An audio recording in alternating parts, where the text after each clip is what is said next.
It's 8 o'clock on Today. Coming up, on alert overnight, another round of brutal storms. Millions hit by tornadoes, snowstorms, rain, with even more severe weather on the horizon heading into the holiday weekend.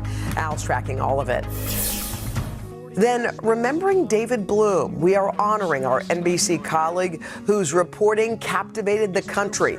His daughters sharing some of their favorite stories and memories 20 years later.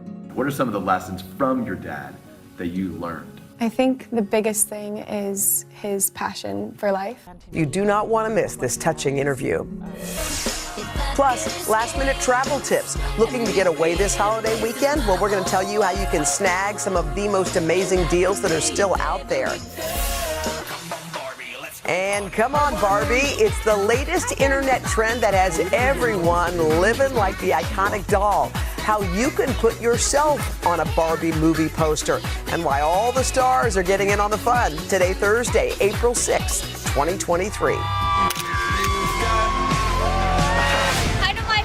Teachers at Pioneer Middle School in DuPont, Washington. Good morning to our assistants back in LaGrange, Kentucky. All Ann wanted for my 60th birthday is to spend it with Savannah and Hoda. To my parents in Ohio. We love you, Nana and Papa.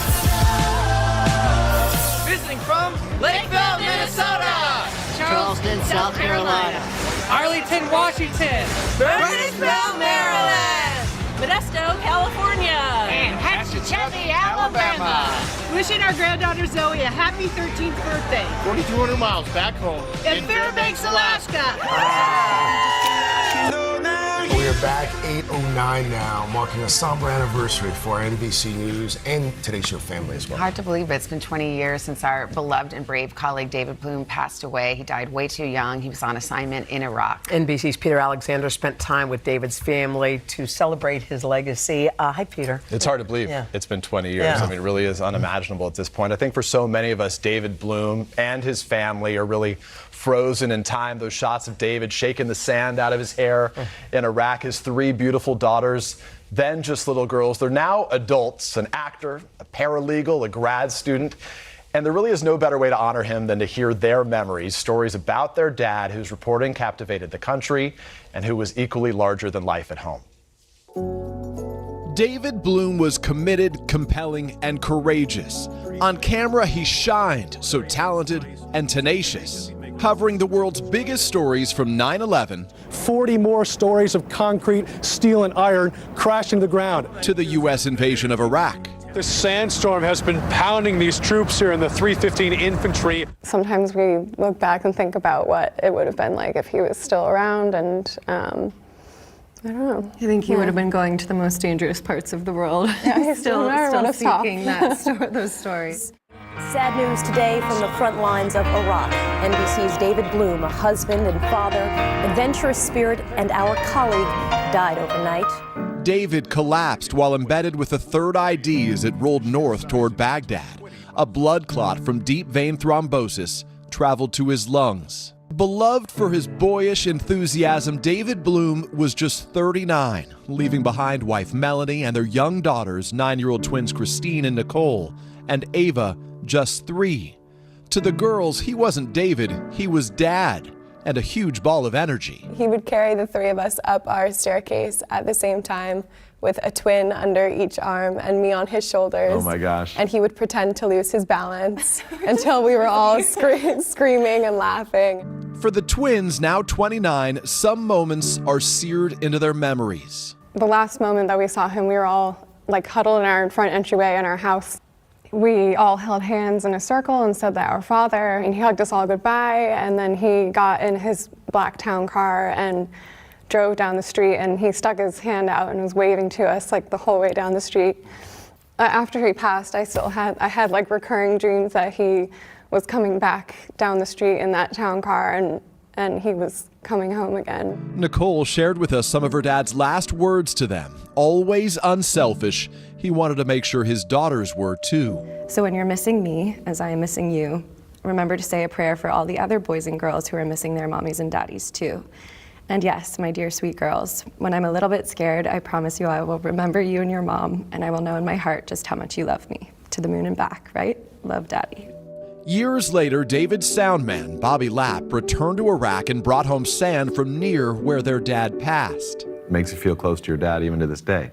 Absolutely. A moment in time that really changed our family, and having a physical piece of that is really meaningful. Seems like faith has helped all of you in its own way. Yeah, absolutely.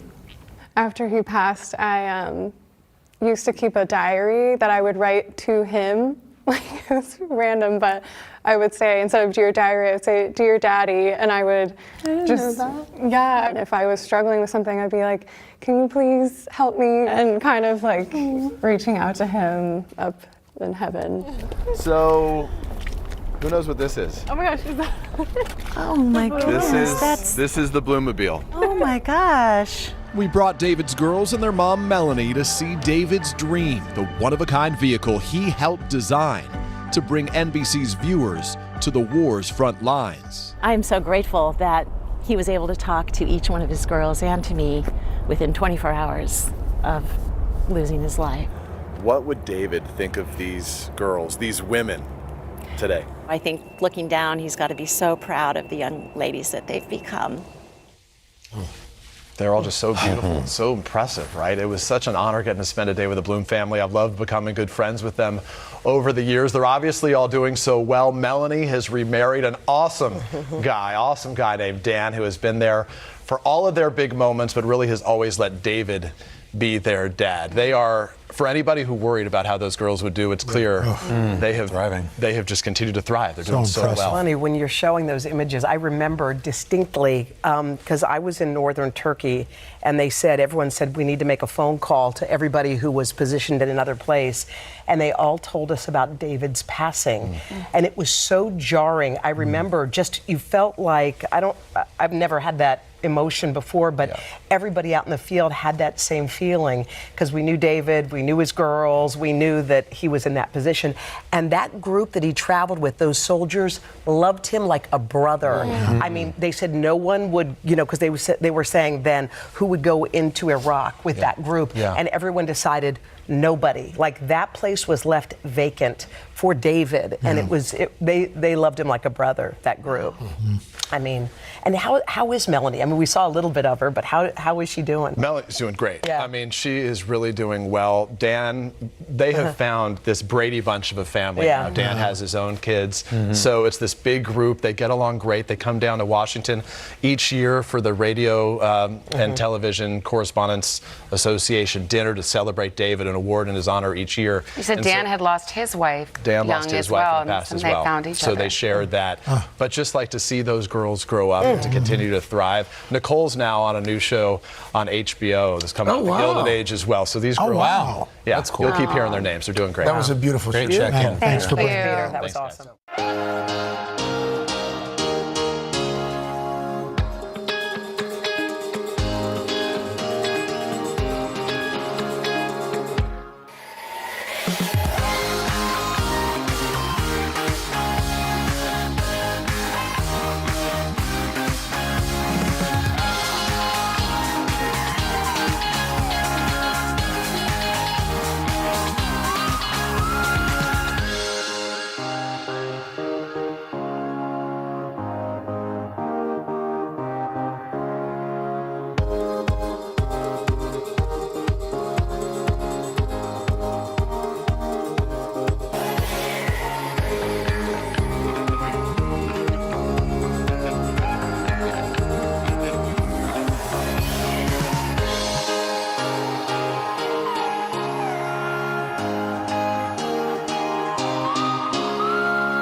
Easter Sunday is this weekend. A lot of schools getting some time off next week. Yes, and if you have not booked that trip, fear not, folks. Not too late to score some fantastic deals.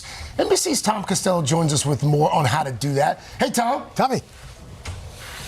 Hey, guys. Yeah, so right now is Passover, Easter on Sunday. Not only is this a spring break week, next week's a spring break week, and so we do have a lot of deals. If you want to suddenly take off and go somewhere, fly, get a hotel, maybe go on a cruise, you could find incredible deals, but you got to act now. With Passover and Easter falling on the same week this year, right now, get ready for surging holiday travel and some soaring deals. More than 19 million airline seats are booked between today and next Tuesday, an increase of nearly 9% compared to pre-pandemic levels. It's a combination of two holidays on the same weekend and those holidays falling earlier in the month. So they're coinciding with spring break. So it's a perfect storm of reasons to travel. But don't worry, if you've waited until now to book, discounts, big ones, are still available. The average price for a round-trip flight this Easter, $286, 20% cheaper than last year. The travel app Hopper still has deals on Easter week, flights to hotspots like Orlando, Las Vegas, and Cancun. And even better prices if you fly between specific cities. Dallas to New York, $130 round trip. Detroit to Atlanta, $84. Austin to Orlando, as low as $73. Last-minute deals are also available at hotels.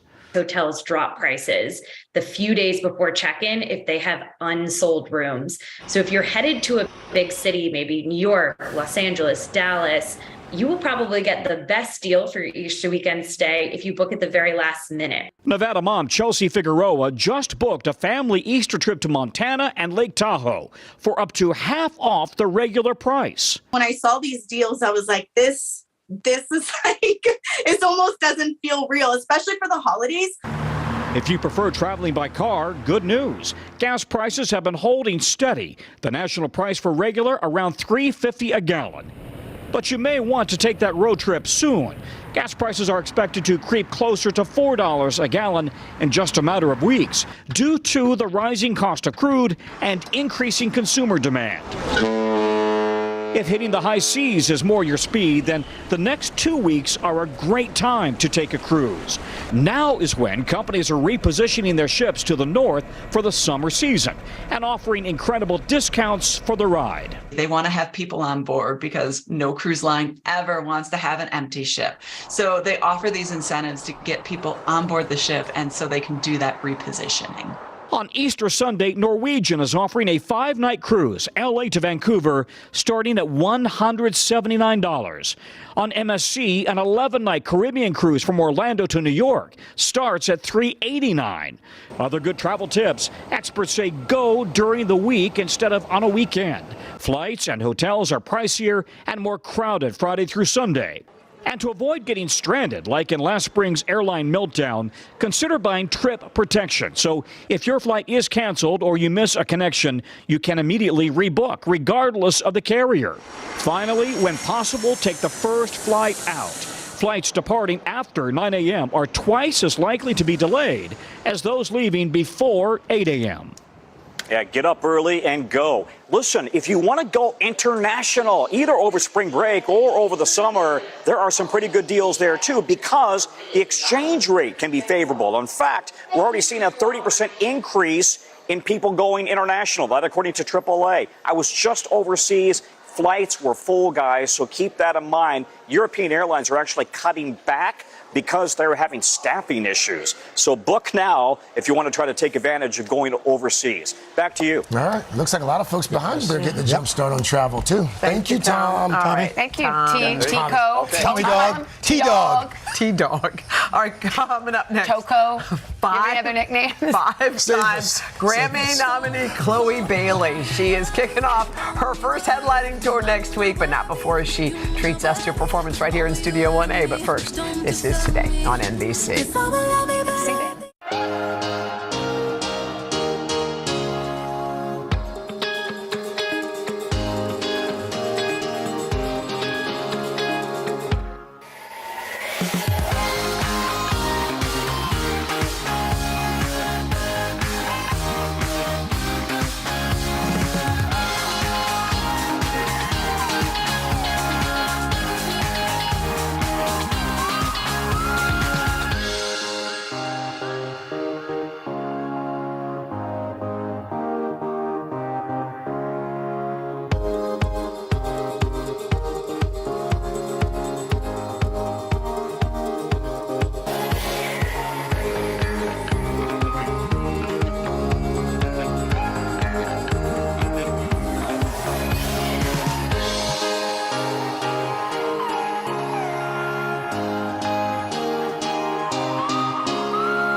The City Music Series on Today is proudly presented to you by City.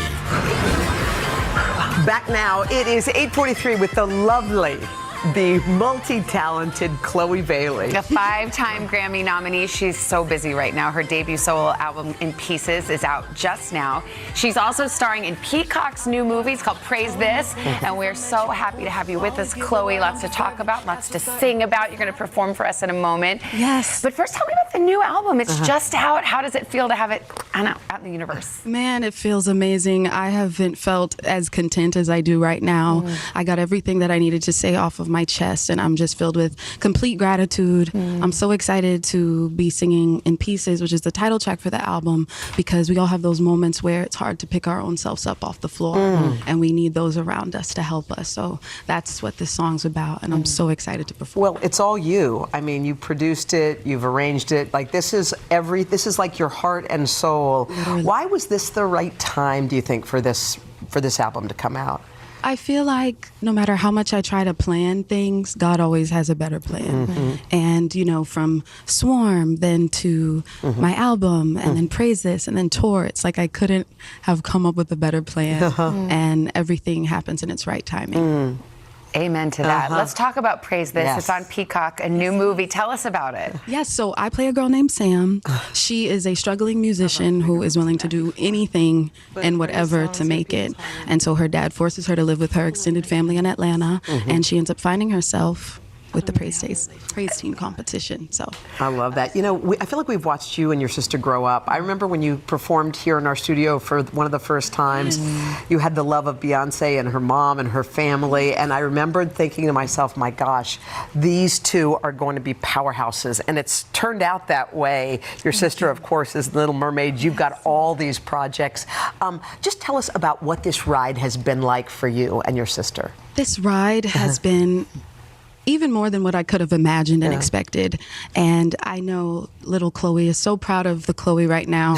I would dance around in my bedroom, pretend like I was giving concerts. I remember when we were here last time, Sis and I was on the Grand, we were singing Fall, and now I'm here on my own. So it's like we're both growing so strong together and individually.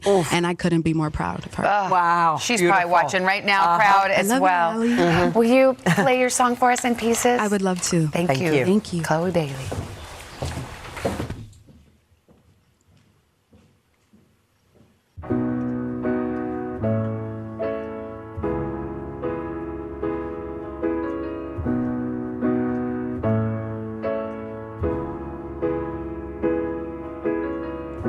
I wanna be where you are. Feel this lying by your side while you count the stars. I'm like a child in this place. Watch me turn in circles like a tiger in a cage. Oh, I know it's complicated.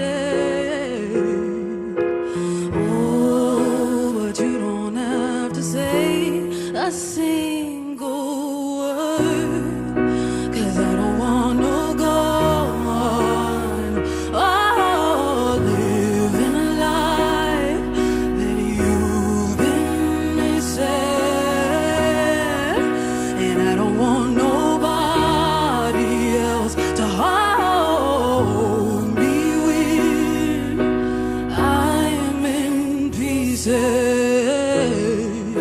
It's like I'm barely breathing, strung out on a feeling that I know I can't explain. But you've got to believe it. I would die to keep you in my veins. I wanna be where you are. Feel it's lying by your side while you count the stars. Oh, 'cause I don't wanna go on, living a life you've been missing, and I don't want nobody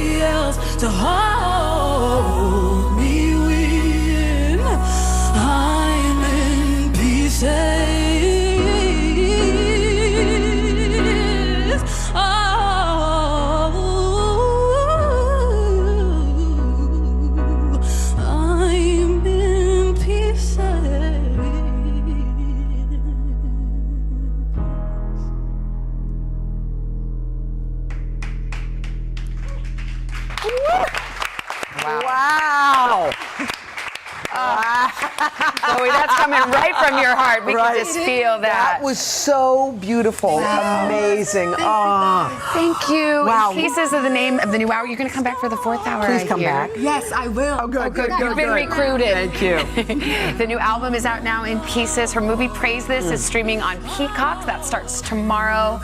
Chloe, you're amazing. Wow. Carson, over to you. Wow, that was really beautiful. That is great. What a great voice from Chloe. Well, it's safe to say our friend Katie Lee is going to cook something out of this world. How about that? Very nice. For us. A little Easter brunch. A little something springy for you. But first, this is Today on NBC.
All right, we're back with Today Food. If you're still finalizing your menu for Easter brunch, look no further. Katie Lee Beagle is here, cookbook author, co-star of The Kitchen. Got some great recipes to share. She's also celebrating the launch of the Food Bank for New York City's Woman-to-Woman campaign, which raises funds for hygiene kits for women and girls facing poverty. Katie, always great to have you. This is something you've been doing for a while. Tell us about the Food Bank. So I've been involved with the Food Bank since about 2015, 2016. I feel like I'm so fortunate to have this career that's all about an abundance of food. So I feel obligated to give back to people who suffer from food insecurity. Yeah. And we started this woman-to-woman campaign because obviously if you can't afford to buy food, you can't afford to buy your personal hygiene products or diapers, formula, and the cycle of poverty just continues. It's great that you're doing that work. Easter Sunday brunch, what are you cooking? A little springy frittata, I understand? Holidays, I always think about this even more. So we are making a little spinach frittata. We're having a very spinachy menu. I like the green. I like the green for the Masters weekend. Says eat your greens. So yeah, this is just for you. Perfect. I should make pimento cheese too. All right, so we're going to start with a leek. Carson, do you ever cook with leeks? I do not ever cook with leeks. Okay, so sometimes people get a little intimidated by them. You just want to get rid of this part, and then we're going to cut up the white and light green just into little rings. And then this part can get really dirty and kind of gritty, sandy. So you just let it soak in some water. Okay. And all that will come out and sink to the bottom. Then dry them off. I'm melting some butter here, and we're just going to saute these. And leeks just give so much good flavor. If you don't want to use leeks, you could use shallots in this recipe, or even just dice up some onion.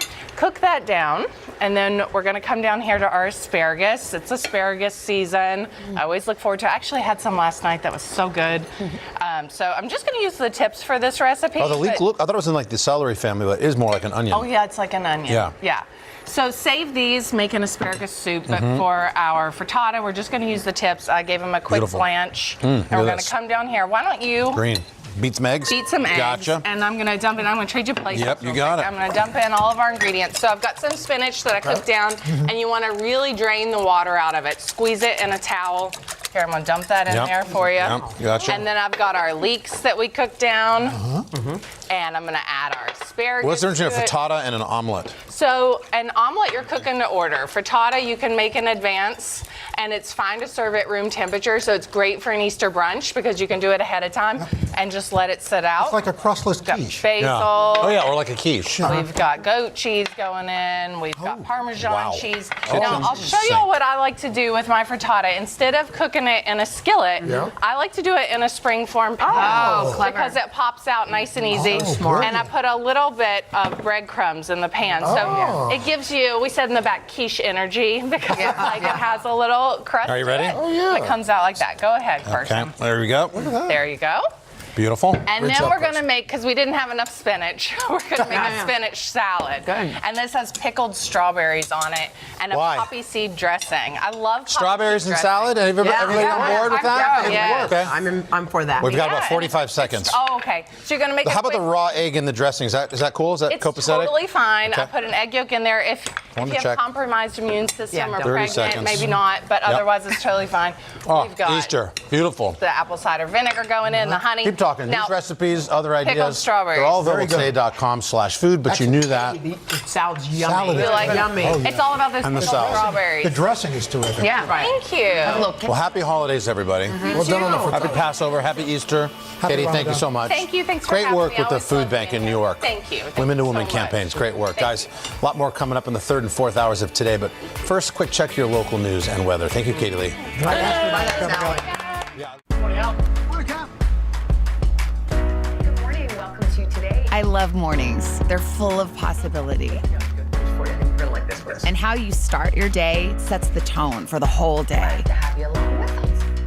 We need to pull up one extra chair at the table. We feel like we're right there with you. Just ahead, in this half hour, we're going to introduce you to... Because every day we start our morning so you can take on yours.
This morning on the 3rd hour of today, wicked weather. An outbreak of spring storms sweeping across several states, spawning a massive tornado in Missouri, bringing death and destruction. We're live on the ground. Then, moonshine. The 4 astronauts preparing to make space history touch down right here in Studio 1A live. An inside look at their mission and how they're blazing the next frontier of space exploration. Plus, we've got a big star right here in studio, Taraji P. Henson, on her important new project. And that very wet appearance on Jimmy Fallon's That's My Jam. All that, and it's Shop All Day, a spring makeover from head to toe, with fashion finds for $40 or less. Today, Thursday, April 6th, 2023. Live from Studio 1A in Rockefeller Plaza, this is the 3rd hour of today. Good morning and welcome to the 3rd hour of today. I'm Chanel here with Al and Craig. Our cousin Jacob is here this morning. What's up, guys? Dylan is enjoying a very well-deserved day off, and when she gets back, she'll tell you what she's doing. It's pretty special. But we have a lot to talk about this morning, and we begin with the latest outbreak of severe weather, bringing snow, rain, and even spawning a massive tornado. That's right. Touching down in Glen Allen, Missouri. Unfortunately, loss of life and destruction. Maggie Vespa is there live for us. Maggie, good morning. Hey guys, good morning. Yeah, you might be able to hear, by the way, the chainsaw in the background. They're carving up trees that came down in this tornado. It feels like we've been saying this a lot lately in communities across the country, but the devastation here is breathtaking. This was the fire station in Glen Allen. Now you can see it's completely destroyed. 5 people in this rural community killed by this tornado and 5 injured, all victims, as you said, of this latest tornado outbreak.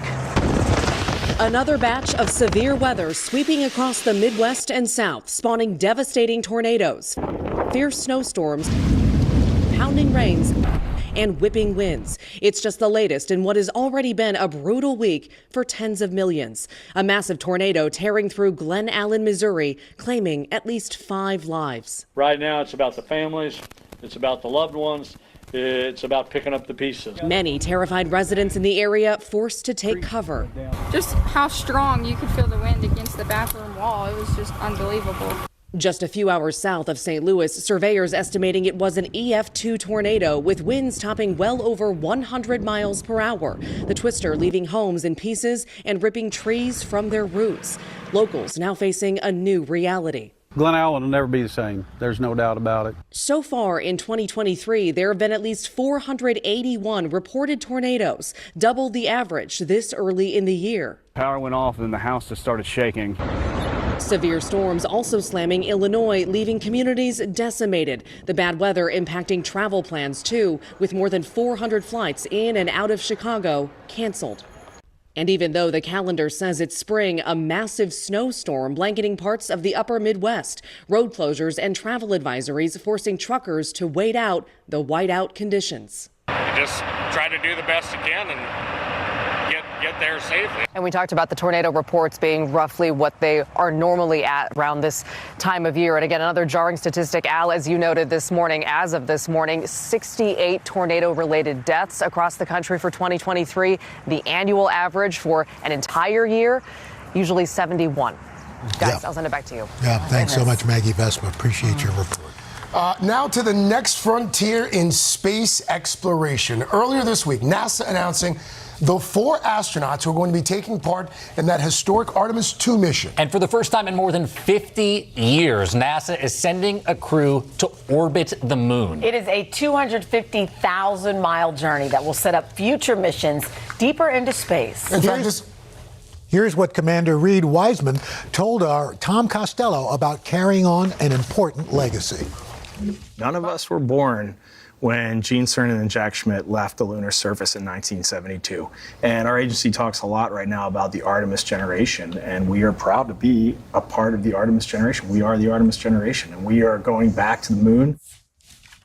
And we are so honored to have with us this morning Commander Reed Wiseman, pilot Victor Glover, mission specialist Christina Hammock-Cook, and mission specialist Jeremy Hansen. Guys, good morning. Hi. Good to see you guys. Good to see you. Congratulations. So Thank you. This is so great. And this background and having you guys here. Awesome. Commander, do you realize when you think about this, you guys are going to be re-inspiring a whole generation. I remember sitting there with my family when Neil Armstrong, around 11 o'clock at night, touchdown on the moon. You guys are going to be circling it. This is a real moment for us. We're calling it the Artemis generation. We're getting to go for the kids right now that are in school, motivating them in STEM. Doesn't matter which direction they choose to go. Our nation, our world needs teachers, it needs doctors, it needs nurses, it needs engineers, it needs veterinarians, and all of that is really important to us, Al. It's a complete honor to get to go do this awesome. And hopefully inspire the world right now. I mean, part of the mission is, as we understand it, is going to be sort of helping to establish this long-term presence on the moon, then on Mars as well. How will we know if it's going well on the mission? Like, what are the indicators that we're looking for? That the spacecraft comes back. That's number one. That's job number one. Yeah, that's number one. Yes. Besides that. Well, so along the way, you'll get updates from Mission Control. They'll actually be broadcasting, and we'll have some folks doing announcements about how the mission's going, giving you updates, and you may even get live shots of the crew and outside from the cameras that are all around the spacecraft. That's awesome. That is too cool. This is as close as I will ever get to true greatness, but I did hear a rumor that you guys might not be so great at showing up on time, at least 2 of you. So tell me the story about when you found out that you were going to be on this mission, and how could you possibly show up late to the meeting? Well, to keep it secret, there was a different pretext put on our calendars for this meeting. And so, yes, 2 out of the 3 of us showed up late, 1 not at all. And Yeah, we had no idea what was coming. And so when you walked in, I mean, was it clear what you were late to? Immediate. Wait, they were about to tell you, wait, congratulations, you're going to space? Yes. They were about to break the news to us about the crew announcement and who had been chosen. We had no idea that was what was coming. Yeah. We weren't sure, of course, until we actually heard the words. But when we walked in that room and saw our boss and our boss's boss, we knew we were late to the wrong meeting. That's so funny. Kind of a big deal. I didn't make it at all. Not so I making come anybody on proud. like the video chat and I see my boss's boss. I see Victor, I see Christina. I was like, oh no. Oh, that's so funny. Like, we just wanted to say hi for this meeting. So, Christina, we showed this picture of you earlier in the show. This is back when you were just a little girl. Look at this picture. Yes. You were in space camp. I was. Yeah. How old were you? Do you remember? Probably middle school. And look at you now. What do you think that little girl would think of the woman here on this couch? You know, I remember loving putting on that blue suit at space camp. It was the coolest thing ever to me, and I never thought that it would really happen. I took a very unconventional path to get here, but it was important to me to follow my passions. And that's amazing. That's the message I would share. What a journey. Yeah. And Victor, speaking of journeys, last time we chatted on the third hour, you just completed this historic 6-month time up in space. You celebrated your birthday up in space. This one's going to be a little shorter, 10 days. Yes. How are the two going to compare, do you think? Well, like you said, this one will be a lot shorter, but we're going to go a lot faster. You know, when they give us the go for TLI, translunar injection, we're going to go about 7 miles a second, the speed that'll get us to the moon. But it's really interesting because that is the same burn that will get us back to Earth and back into the Pacific Ocean safely. We won't have a space station that we're going to. The spacecraft we travel to the moon in is where we will be the entire time, testing out the life support systems, habitation, exercise, food, the bathroom, and such. Bathroom. Paramount. Jeremy, what are you most excited about with regard to the mission? I think we're all really excited about the international collaboration and like Reed said, just inspiring the world and trying to bring people together. It's just such an amazing example of great American leadership to lift up other countries to make space for others to shine and contribute. And that is, we have global problems on this planet right now, and we need global solutions, and this is going to be a shining example of how we could do better as a human race. And Jeremy, you the pride of Canada. So.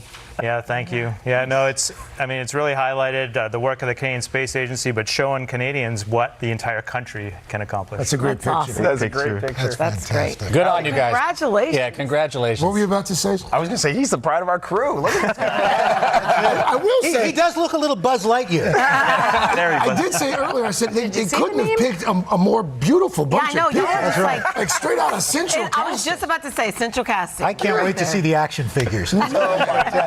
Well done, Nelson. Of Artemis II, thank you so much. We are so proud of you. Thank you. Congratulations. We're going to switch gears a bit. Something for you guys today. They're That's always right. complaining that And our beauty segments are for women. It's not And even for the Father's gentlemen Day. going to outer space, by the way. Feel free to stick around. We've got a great skincare segment. In fact, you guys should hang out and come to learn about the skincare and up here. Yeah. Skincare in space. I'm excited. Skincare for men right after this. Then a little bit later, Taraji P. Henson's going to be live to talk about her important new project that's dedicated to her dad. Third hour of today. Right back after this. So great, guys. I get anxious waiting for the vacation. I'm running around waiting for that. She's popular.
Stop producing.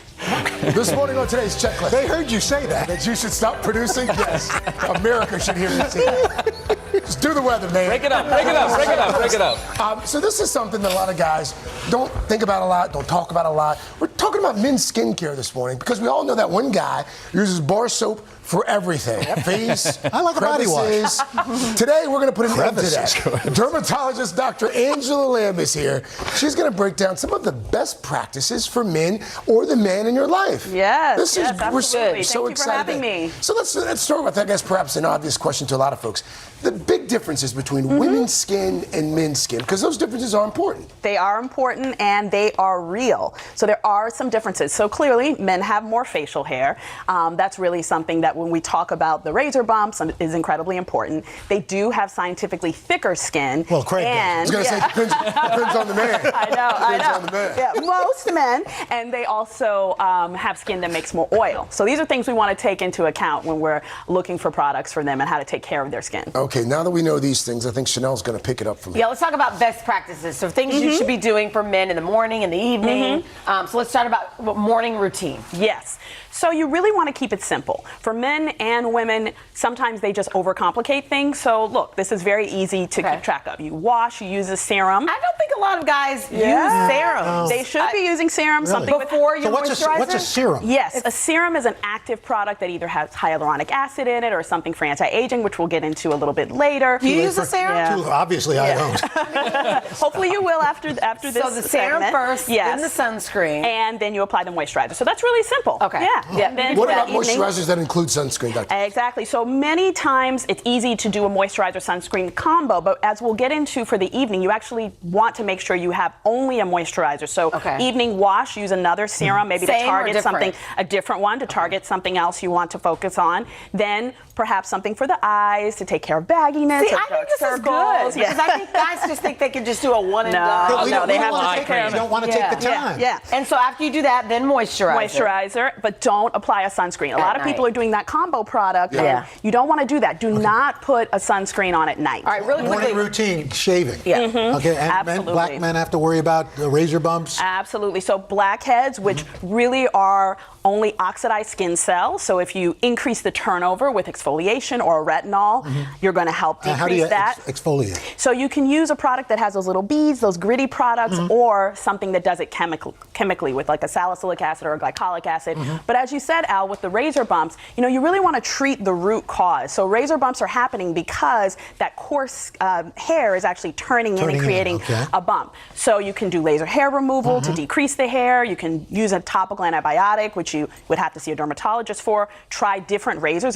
There are razors actually for skin that's prone to that, and also that actual exfoliation. What about that? Yeah, I remember my uncles using that magic tin cream. skin and things like magic that. stuff that would literally burn that it does off. help. I know that helps sometimes. Yeah. Is that bad for you? It's not bad. It's not bad, but you might want to do other things in addition. Okay. Yeah. What about cortisone? Not cortisone. You don't want to use cortisone. No, I would not use cortisone. All right, that's the deal. So I want to arm myself with some facts for my wife because I have been known to take a squirt or two of her cream that has retinol in it and use it in the morning. She'll say to me, that just cost $20. You can't do that. Exactly. But Give I me guess back my cream. you're going to tell me it's okay, right? It's actually okay. So if your partner has something in the medicine cabinet that you want to use, you probably can. A retinol is going to be great. Fine lines, wrinkles, retinol. Everybody should have a retinol in their life. You hear that, Nicole? Yes. Yeah. You hear that, Nicole? Then we have the face masks, which we have over here. I've caught my husband actually using these. Those He'll are put them best. on during a meeting, turn off the camera, and have that mask on. And then also these pimple patches, which are wonderful. If you feel something coming on, you actually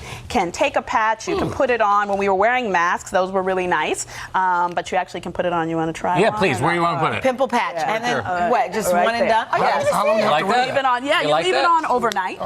You leave it on overnight, and it'll help shrink. We'll your all wear pimples. these the rest of the show. No, we're not going to do that. Taraji P. Henson is looking at this in horror. I I got it. It's right here. Dr. Lamb, thank you. I'm going to take this off now. Nothing personal. Thank you, Dr. All right. All right, thank you for having me. Coming up, look who stayed after watching this. The great Taraji P. Henson live here in studio to talk about a very personal new project. Then later, I'm going to introduce you to poet Jay Ivey, who shares his journey from the south side of Chicago to the Grammy stage and how he gave one music legend we all know the name we all know.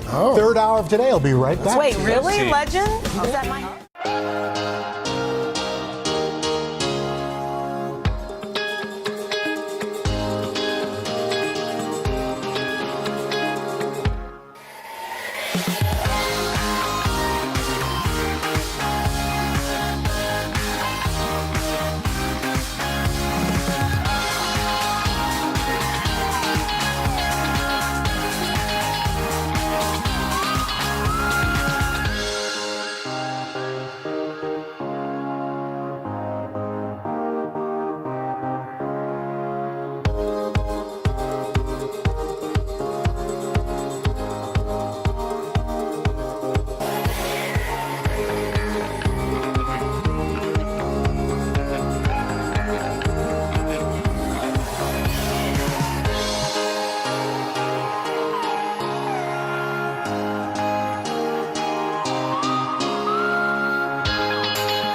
This morning, we are catching up with one of our favorites, Taraji P. Henson, taking home a Golden Globe Award and earning an Emmy nomination for her role as Cookie Lime in the hit series Empire. She's also been nominated for an Academy Award for her performance in Benjamin Button. Well, now Taraji is focusing on a project that is near and dear to her heart. It is called the Boris Lawrence Henson Foundation. So good. The foundation is trying to improve access to mental health care for the Black community. And Taraji is here with us with an amazing announcement. Taraji, good morning to you. Good morning. This has been such a deal. You've changed, a good deal. You've changed so many lives through it. But for people who may not be familiar with the foundation, how did it get started? It got started out of my own necessity and searching for therapy for myself and my son, and looking for someone culturally competent was a task. Challenge. Yeah, it was quite a challenge. And, you know, I'm privileged. I can afford $350 a pop, but what about the community that can't?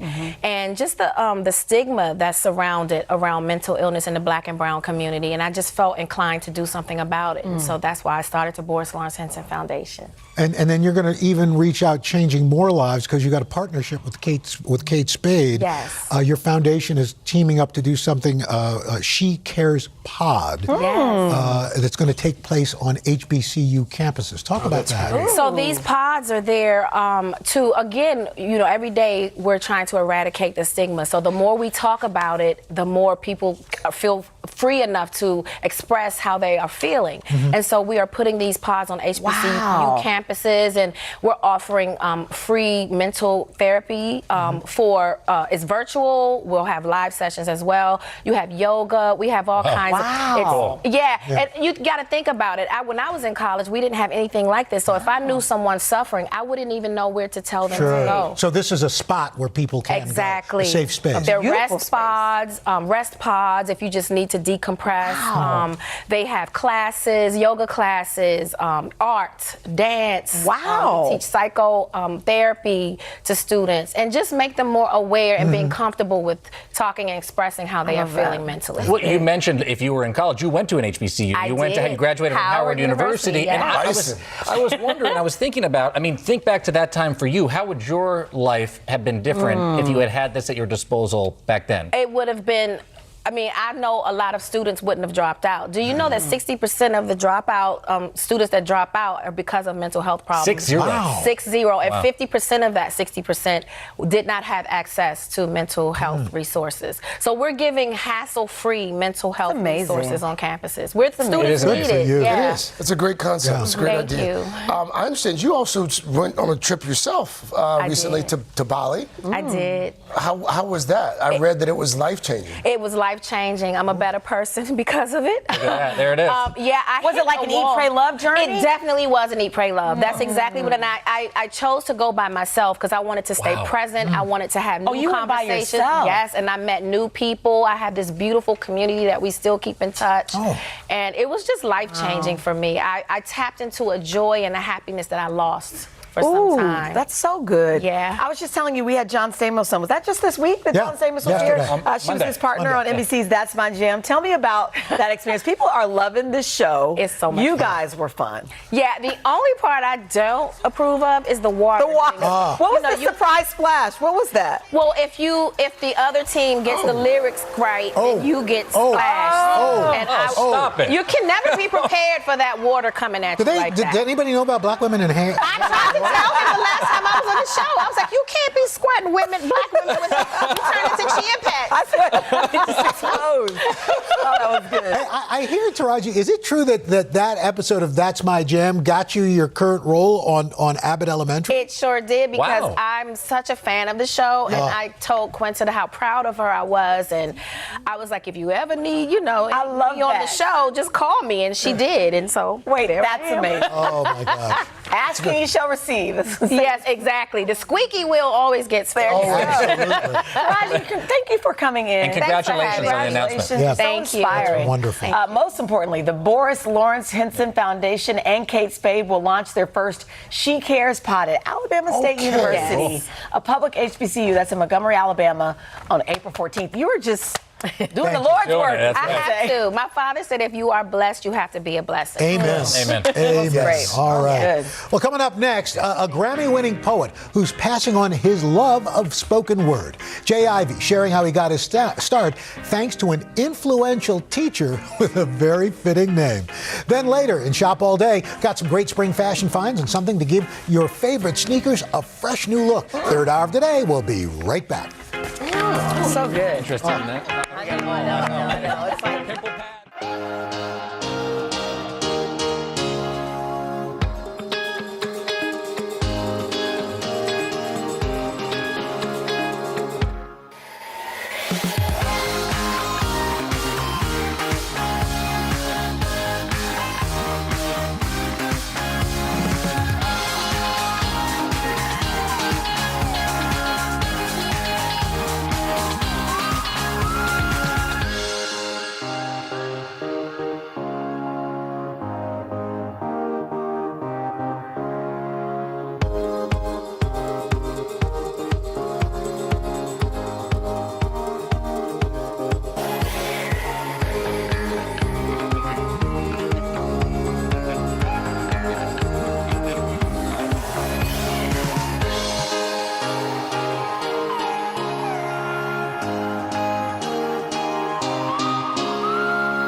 This morning we're celebrating the spoken word. Why? Well, because April is National Poetry Month. With the rise of young poets like Amanda Gorman and Brandon Leake over the past few years, poetry is having another moment. I got to sit down with Grammy Award-winning poet Jay Ivey talking about the art form that shaped his life.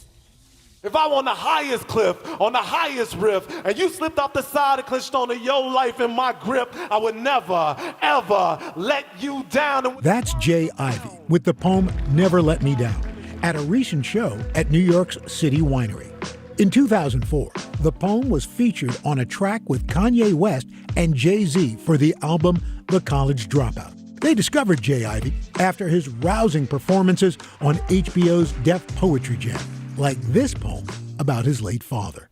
Dear Dad, these words are being written and spoken because my heart and soul feel broken. You do a poem about your dad, which was a complicated relationship. Tell me about that. He was in my life when I was younger. You saw drugs and alcohol become a factor in his life and our lives, which, led to the fights, led to the separation, led to the divorce. After the divorce, Jay didn't see his dad for 10 years. But soon after reconnecting, his father passed away, sending Jay into a years-long bout with depression. But it was poetry that healed him. I decided to write my father this letter, this poem. And I wrote this poem. There were tears on the page when I wrote it, but when I finished, that weight that I've been carrying for years, that depression, that anxiety, all of it just lifted off of me. Now, 2 decades later, he's being celebrated as a Grammy Award-winning poet, the first poet to win a Grammy in the brand new Best Spoken Word Poetry Album category for his 2022 album, The Poet Who Sat by the Door. This is for the poets, y'all. Historically, there was a spoken word category, but it included poetry, audiobooks, narrations, storytelling, any recordings without music. And audiobooks dominated the spoken word category. Meanwhile, spoken word artists are like, what about us? After spending 6 years advocating for his fellow poets, Jay submitted a proposal to the Academy's Board of Trustees, and they voted to create the new poetry category. I said, well, man, I want to throw my name in the hat. Say, let me work on the album. Back in high school, I had a teacher named Ms. Argue. What I learned is you're not going to argue with somebody named Ms. Argue. In the first track on the album, he tells the story of how he got introduced to poetry by his high school English teacher, Ms. Argue. Ms. Argue? Ms. Argue. That's a great name. And what I learned is you're not going to argue with somebody named Ms. Argue. Man, first time on stage, as terrified as I was, I received a standing ovation. In that moment, my life change. He continues to collaborate with hip-hop and R&B artists, reuniting with an old friend, John Legend, on a new single called Running. The pair first met back in 2004 during his recording session with Kanye. At that time, Legend still went by his family name, John Stevens. I was like, man, you sound like one of the legends. I was like, you a legend, you a legend. Matter of fact, I'm gonna call you from now on. I'm gonna call you the Legend. So I started calling him John the Legend, John Legend. So that's how he got the name, John Legend. That's amazing. Yeah, right place, right time. Wow. Jay Ivey has great pride for his South Side of Chicago roots, often visiting schools there to speak with students, going back to the source of his own journey with poetry and serving as a role model for the next generation of poets. Poets hold the soul of our stories.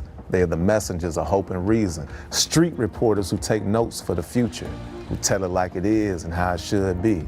The words of the poet heals the wounds of our spirits, brings balance, breaks through the chaos, speaks life. That's why the world needs more poets. Amen. Amen. Thank you, sir. Thank you. Thank you. High five. Oh, I got to So tell you, cool. I loved sitting and talking with this young man.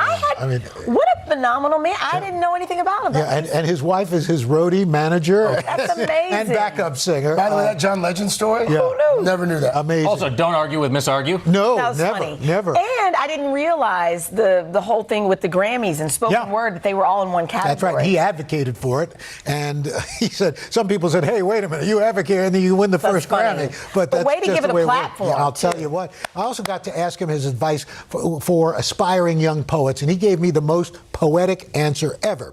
He said, "Listen to the thoughts that run through your mind, springboard off your heart, and jump out through your soul." Wow. So, Let me let that marinate for a second. yeah, think about that. All right. And while you think about that, you can hear more from Jay Ivey during our streaming show, The Boost. Tune into that at 10:30 a.m. on the Today all-day streaming channel on Peacock or your smart TV. Happy National Poetry Month. Love that. Great way to kick it off. You guys want to go shopping? Yeah. All right, let's go. So coming up in Shop All Day, a whole new spring look for men and women. We're pulling y'all all in today. Everything is under $40 too. And then later, from mystery to fantasy and more, best-selling author Harlan Coben stops by to share his April book picks. We'll be right back.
Guys, the change in season means a change in wardrobes. And this morning, Shop All Day has some great spring fashion for everybody under $40. These are all under $40. Everything Right. under $40. Okay, They were $4 in over. truth in advertising, we had Oh, some no. stuff. We found out between the time we got it and we put it on, it went over 40, so we had to take it out. It's gone. It's gone. Adriana Brock's here. She's going to break it down. Scan the QR code. Start shopping right now. Good morning, Adriana. Yeah, we take our prices very seriously. And dang. Listen, you don't have to break the bank to get a nice spring updated look. So let's talk about this spring Case in updated point, look. Yes. this is actually a dress from Walmart, which is a treasure trove of affordable fashion for men and women. This one's really good. It's from a brand called Free Assembly. It's $39. Do this. Really great because it's made with 100% cotton, so you're not skimping on quality just because you're getting affordability. And we really love this dress because it's great for spring. It's got the off-the-shoulder, adjustable that sleeve. makes it cuter. Look. She's zhuzhing it up. It looks Chanel so styling. cute. No, but just She's look at styling it the now. mannequin. Really cute. And you can- Oh, There it is. Now that mannequin can go out on a date. There it is. Exactly. And With you this mannequin, actually. That's right. You can dress it up. Let's dress get them it down. together. Yeah. Why is that funny to me? I don't know why that's so funny. I saw them last night at a restaurant. It was weird. So what do we got? Moisture wicking for men. Yes, guys, I brought stuff for you guys because I knew you were here. And it's not even Father's Day. And it's not even Father's Day, so we're getting somewhere. Spring fashion for the guys. Now, I know guys love to live in t-shirts. My husband's always wearing his raggedy t-shirts. Let's upgrade it with an affordable button-down that's inspired by the t-shirt. It's made with a poly blend fabric that the brand says it's moisture wicking. It's so lightweight. I want you guys to touch it. It is very soft. Feels really It's so nice. soft. This is like an upgraded t-shirt, basically with buttons. I would wear this. Yeah. What I could size see is you this? wearing this on a Saturday afternoon. Stop it. Casual walk. Hanging out with a mannequin. Yes. What about this cardigan? Guys, it's nice. under $30. Can I just say, great for travel. Yeah. Similar cardigan, this one.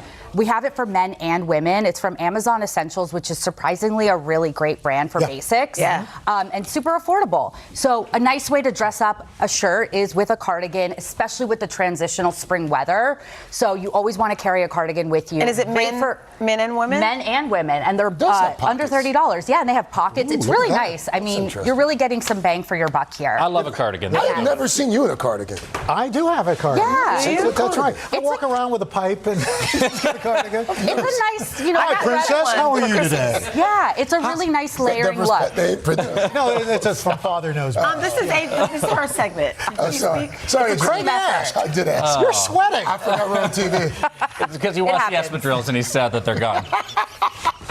Sorry, Joe. All right, what guys, are these we're delightful off the bags? rails today. So these next two tips are all about shopping your closet. So shopping all the stuff you already own. Chanel, I think you can relate to this. I love this. We have so many tote bags and purses that we've bought over the years. Dust them off and actually use them. Yeah. This purse organizer is really cool because it's around $15. Oh, wait, I didn't realize this. It goes in the purse. It goes in your purse. It's a purse for your purse. Here's the thing. When you have a big purse, and a lot of us have these big purses, it becomes just a mess. Stuff gets lost. Stuff A gets bottomless lost. pit. You know who told me this was Marie Kondo? Yes. This was her thing. Yeah, Anyway. it's a really great organizer. And, you know, when you have your stuff organized, it's not just good because you know where everything is, but then you just pop this into your different bags. So then you'll rotate your bags and actually use These them. are great. Okay, Yeah. All right. Craig needs to upgrade or kind of clean off his sneakers. Okay, another thing Seriously. to do, guys, take care of your sneakers so that they last longer.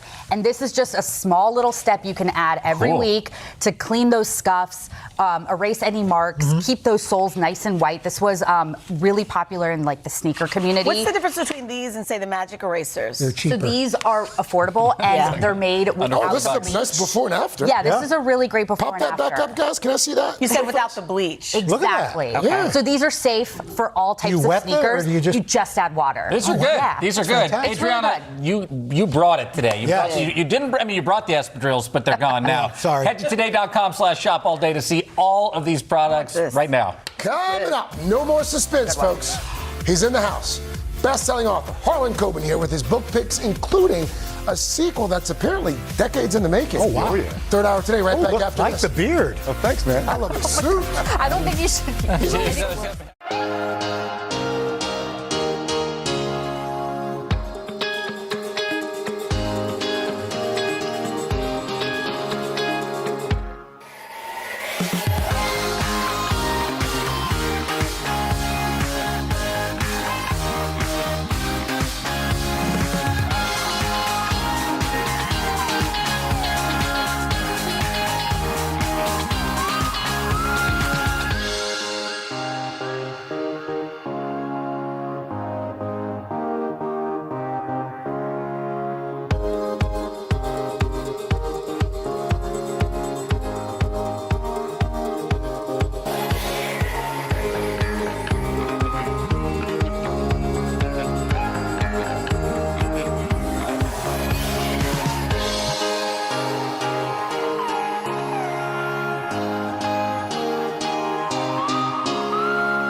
in for a treat this morning. We're going to give you your reading list for the spring with a fresh look right now. It's some of the best books out there. The best-selling author, Harlan Coben. Hey. One of our favorite authors here at NBC. He's known around the world for his 35 mystery and thriller novels. His latest book, I Will Find You. It is fantastic. That's right. I've read it already. Wow, thank you. Already. Harlan, thank you. I can go now. See you guys. No. You got to sing for yourself. Oh, I know. Sing for yourself. The first one is your favorite thriller that you just read or are reading right now, and it's been a decades in the making? Yeah, so Mary Higgins Clark, the queen of suspense, passed away 3 years ago. Her classic novel is called Where Are the Children? You probably all read it at some point. She was starting a sequel, Where Are the Children Now, with the really talented Alifair Burke. And Alifair just brought it home. It's really fantastic. If you loved Where Are the Children, and also what a tribute to Mary, who was just one of the great people and the queen of suspense. I love that. Don't That's miss a it. It's keeper. coming out very soon. All right, so your pick for best historical fiction takes us to a tumultuous time in the 70s. You call it an unforgettable tale. Yeah, Dennis Lehane. I mean, this guy's so great. Mystic River, Shutter Island, Gone for Good. And this time, it really could be a thriller also. It's a historical novel set in the 70s in Boston during the busing crisis. A boy gets killed, a girl vanishes, and the whole city is ready to explode from the racial tension. So great cover really too. I love that cover. Yeah, it's a great book. It's so great. This next one reimagines classic fairy tales in modern times. Yeah, this one's very different. It's speculative fiction. It's not. I don't read a lot of it, but it's really kind of great. It's 7 stories. Like, read one between each book that you're reading. They're really weird, but in a cool way. They're absurd. They're whimsical. They're reverent. They make you think. Just strange things happen. Like in the first story, you walk into a greenhouse, and cats that can talk are standing on hind legs throwing cannons. Okay. It's really strange. All right, I like that. But it works. Speculative fiction. Yeah, I was just about to ask you. I've never heard that before. Well, look, there you go. You got your first try, man. Am I right, Harlan, that your pick for best funny read is inspired by the author's love for SNL? Is that right? Yes, Curtis Sittenfeld. She's also one of my always buys. She wrote Prep, Eligible, fantastic short story collections.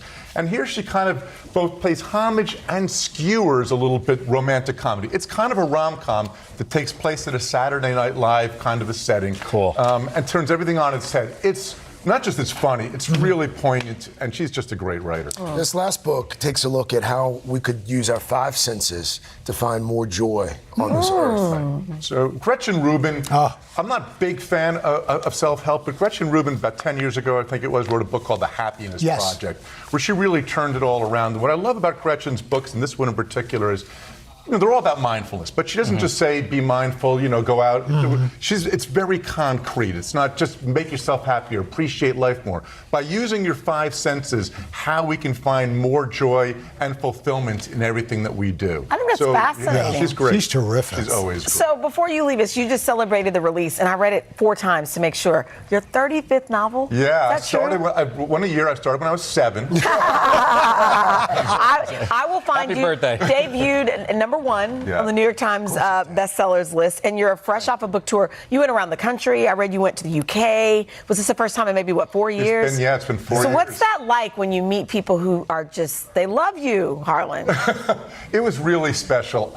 People are ready to get back. And they love your work. Yeah. It was really nice. I was a little hesitant. We've all been locked down and whatever else, but seeing their faces and everybody just so happy. And it's books, We're just talking about books. There's nothing bad about what we're doing today. No, it's all good. It is all good. And in celebration of your 35th novel, as you get ready for the 36th, we have a little gift for you, a limited edition Today Show journal, so that if you decide to go old school, you can start it off. Al, you already started the book for me. Exactly. That's right. It was a dark and stormy night. There you go. Congrats, Harlan. Are you already working on 36? I am working on 36. Really? Oh, there you go. Probably 37, Myron and Win. Oh, all right. So there you go. You got the exclusive. To see Harlan's picks, today.com/books. Third hour, right back after this. You make me want to read more. I got to find you.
you open your eyes, you get to decide, how's my day going to be? We want to be a way to start your day, lighten your load, every single morning.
Today, rising star Chloe Bailey dishes on her new project.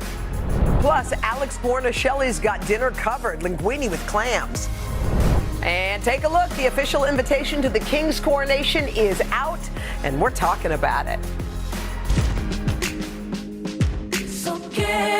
It's Today with Hoda and Jenna.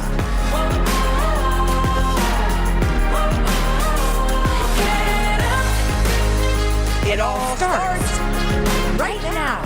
Hey, everybody. It's Thursday. It's April the 6th. It's so nice to see you. Yes. Beautiful. I love you in that purple. And, thank you. And it's regal. And you know what? Yeah. It's a beautiful color for celebrating 25 years at NBC News. I have to tell you, I was totally, and it continued to be totally shocked. In fact, my mom texted me because she didn't know, and she took a screen grab of the screen and wrote, "Oh, wow, 25, exclamation point." But how amazing is that? It's been such a fun 25 years, and I wondered why, in any relationship you have, whether it is like whether you're in a relationship with a friend or a boyfriend or whatever, or even within a job, you wonder how does it not feel like all those years? And I think it's because it kept changing. Yeah, like everything was changing. Like I worked for Dateline for many years and loved it. Yeah. And when I first got hired, I felt unworthy of that job. And I remembered them saying, change your hair, change your clothes, change this, change that. Like nothing was right about me. So it's like, I sort of felt like I was putting a circle in a square, trying to fit, how you do. Yeah. And now how does it feel 25 years later? It's really surprising because I think if you've ever been one of those people who's been put in a box, and I was, because I only covered hard news, and that was my thing. And so when the more lighter fare came up, like this show, the bosses were very sort of early on against me getting it. They were just like, not her. She's boring. Don't pick her. You could try other people, but not her. And I had one person who fought for me. And it reminded me of, even if you're up against a lot of people who don't, a person named Amy Rosenblum, who said to me, I'm going to help you. I want you to be like the person you are in my office, not the boring one you are on TV. Be the one I know. And I remember her saying that to me going, am I boring? Is that right? Yeah. Because I was so busy trying to be right, trying not to mess up. To be perfect. Try to be perfect. And whenever I made it through a segment without messing up, I was like, yes. And everyone else was like, whoa, that was a big bore. But I didn't realize imperfections are actually what makes something work better. Totally. I didn't know that's that. such an interesting thing because I feel like, everybody feels that way. Sometimes you're trying to be so perfect as a mom that you're not allowing spontaneity. Yes. You're trying to be so perfect as a wife. You got to bed on time. Yeah, totally. And therefore you had a good day. But it's like, what does that have to do with What does that have to do with anything? anything? I remember you, my darling, when I would walk through the studio sometimes when I was leaving, you were sitting on the couch practicing the prompter over and over and over again. Yeah. And I remembered thinking, it's so funny because reading the prompter is something that you can master with practice. What you have is something you can't teach.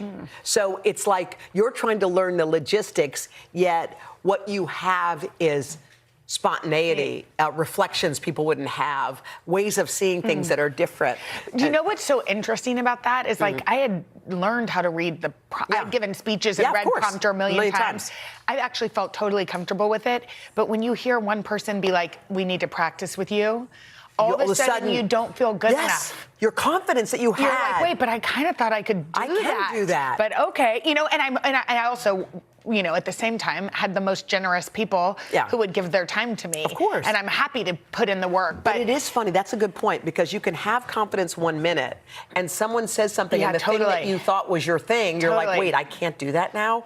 I thought I was good at that. You can walk out of the house wearing something and think like, dang, I look cute. And then one person's words can shatter that. And you're like, but maybe this outfit doesn't look good on me. Maybe I need to change So that. now it's like, and it didn't feel good, and I'm sure I know because I know you. 25 years later, you don't care what people have to say. I really don't. And I also realize that you can stay in something. It just you have to keep evolving. Yeah. You have to try something new. Try a new thing. So it went from Dateline to this hour to the early hours, and as you're doing it, you're like you work new muscles. And the other thing is nobody's going to put you in a box. Yeah. Look at all the cool things you get to do. You can be the hard news reporter and do a show like this and have fun. Yes. And be a mom. Because that's how we, I think, as people are. I think you want to tag people. Like you were tagged when you were a kid. Yeah, you're the loud one. You're the loud one, she's the studious one. Yeah. You're this one, you're that one. But it's like... What were you as a kid? I was the shy one, the quiet one. I was the one who the teachers would say, I can't hear you.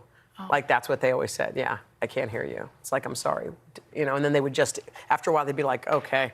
And then you start fading away. Because you didn't want to be the center of attention. Well, I was just afraid of misspeaking or you say something dumb or will they think I'm stupid or, all those things. And you kind of carried that when you first got here and now that person is gone. Yes, who dat? Who dat? You still love that.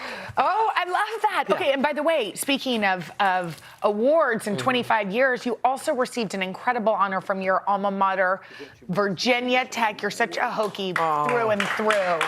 I love the president of the university, Tim Sands, came to 30 Rock yesterday.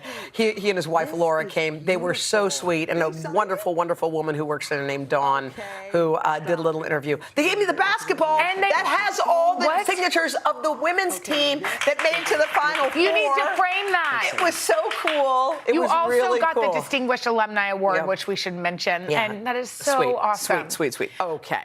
So, some people, nobody here, there's a big invitation that's going around. I wonder when it went out. Do you think I have a chance?